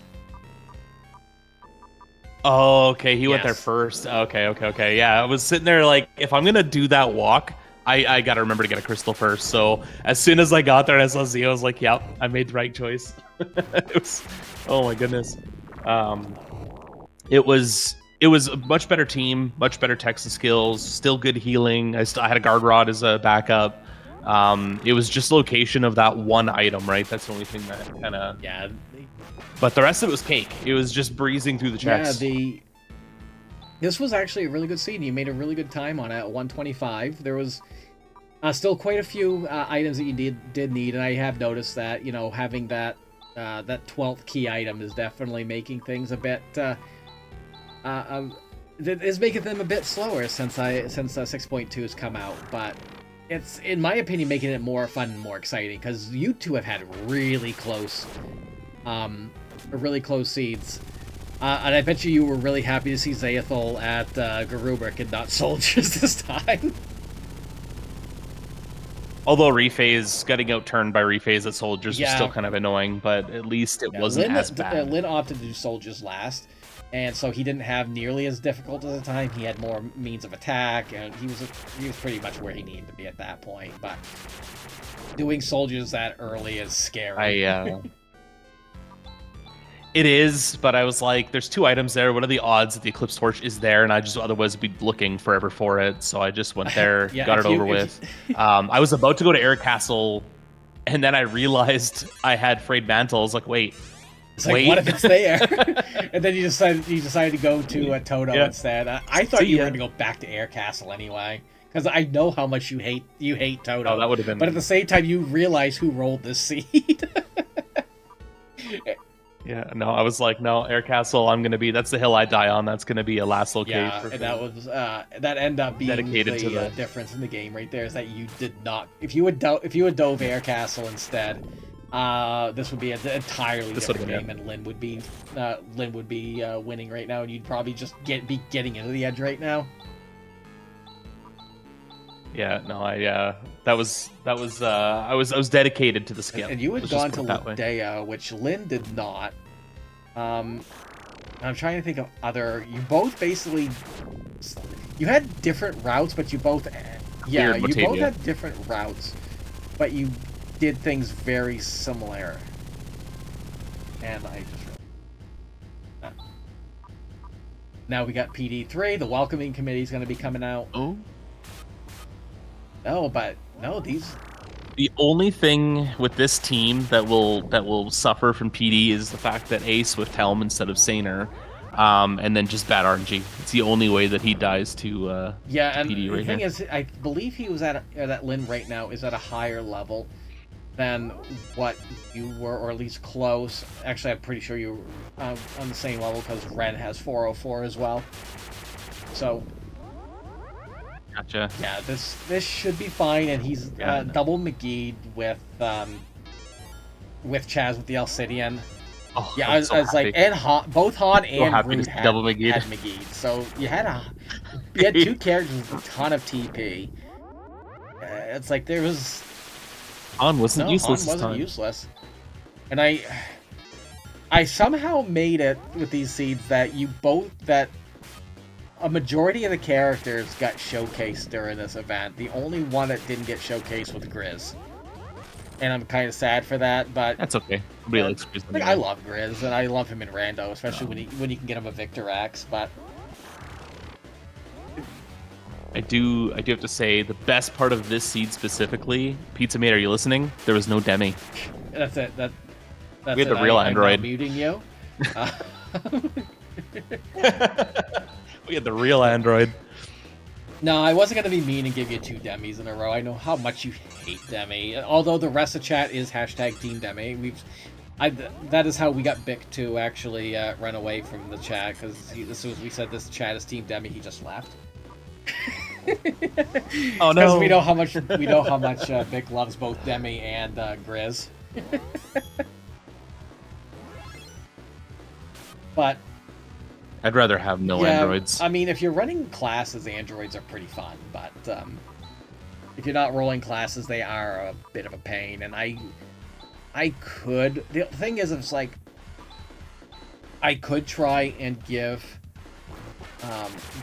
like Guard Rod the ability to heal androids as well, but I've tried that before. The only way there's a lot that needs to be done in order to do that, but the problem is also is if I give the Guard Rod the ability to do that, then all healing items have to, and it's just the amount of coding that this game, considering this game is now, what is this? This is a 32-year-old game at this point. And yeah, approximately 31, 32 years old. Commodore, I'm banning you. So the fact that this game is that old, and the how well overall this game actually is programmed, especially when I looked at the assembly to both Phantasy Star 2 and 3, which oddly enough, Phantasy Star 3 is better programmed than 2. That's hard to believe, but that's another story altogether. This game, and that's time for Lynn. Mhm. GG. Nice, GG's. Oh, and And Negatus too. Oh, Negatus. I had to use that just because. GG, Lynn. GG's. That one at least felt Yeah, better. It was better. It was definitely better. Very much better. Oh goodness. I was one air castle skip away from losing this match. We were exactly a PD fight away from each other. Oh. Yeah, as soon as I went into the fight, I'm like, oh, there. I just lost because I heard the Discord. Because see, you heard Commodore. Yeah, go we were one away fight away. and- No, it was a very I'm like, close oh. scene. I probably should have had you two on separate. I didn't think of that, but yeah, whatever. It was a good showcase. That's okay. Oh goodness. Yeah, definitely. I was at Air Castle, and then I decided, oh wait, I have Frayed Mantle, and then I just booked it out of Air if it Castle. weren't for and then I that, went if it weren't somewhere for else, that and then- one thing, this would have been an entirely different.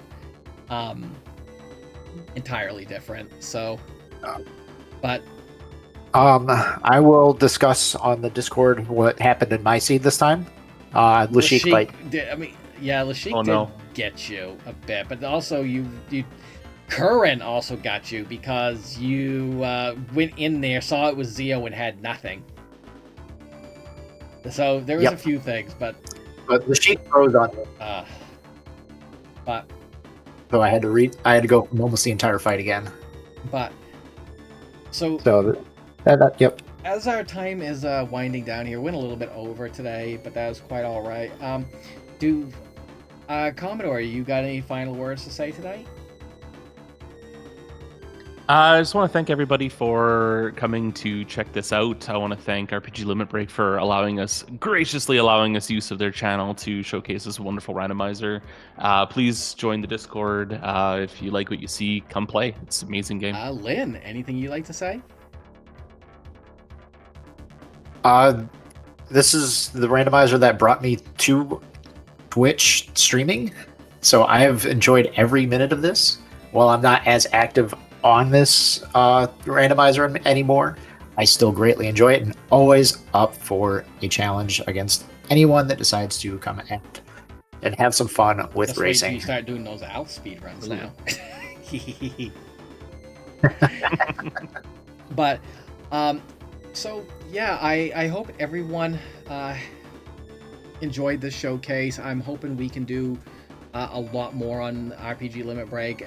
This was a big success, and I love being here and showing this off. I thank you so much, Commodore and Lynn, for offering to take your time and showcase this, and just how much this was so exciting. These two races were neck and neck the entire way, and it never felt like either of you were just pulling so far ahead. And it was just, you two are fantastic, and I love having both you in the community. I love the community, and thank you also to RPG Limit Break for giving us a platform to showcase this to a larger audience, something I have struggled with trying to advertise for, more so that it's not because the community doesn't deserve it, because the community does deserve more recognition than what I've been able to provide. I'm just historically bad at advertising for anything that I have done, and it's been always been a confidence thing with me, because I am the sole developer for this randomizer. So And thank you so much for all the effort and ingenuity you have put Absolutely. into this randomizer. It has been a wonderful, wonderful thing. thank you. Yes. So Agreed. I'm going to set up a raid. I do have a good target. My friend Jericandra is running Chrono Cross right now, doing any percent good Ooh. ending. And Jerica she's the one that got me running Final Fantasy IV 3D, and I just took world record in that not that long ago. So I love the game. She's an amazing person, very friendly. One of the people I had the pleasure of meeting at Limit Break 2025, and hope to be able to hang out with her again in 2026. I'm hoping to actually get to Limit Break this year too. So again, I'm Lady Ariana. We have Commodore Canada 64 and Lynn Carius, and I hope you all have yourself a great night. Give the runners a follow. Join the Discord if you like, and enjoy Jerica's stream. Take care, everyone. Bye. Bye.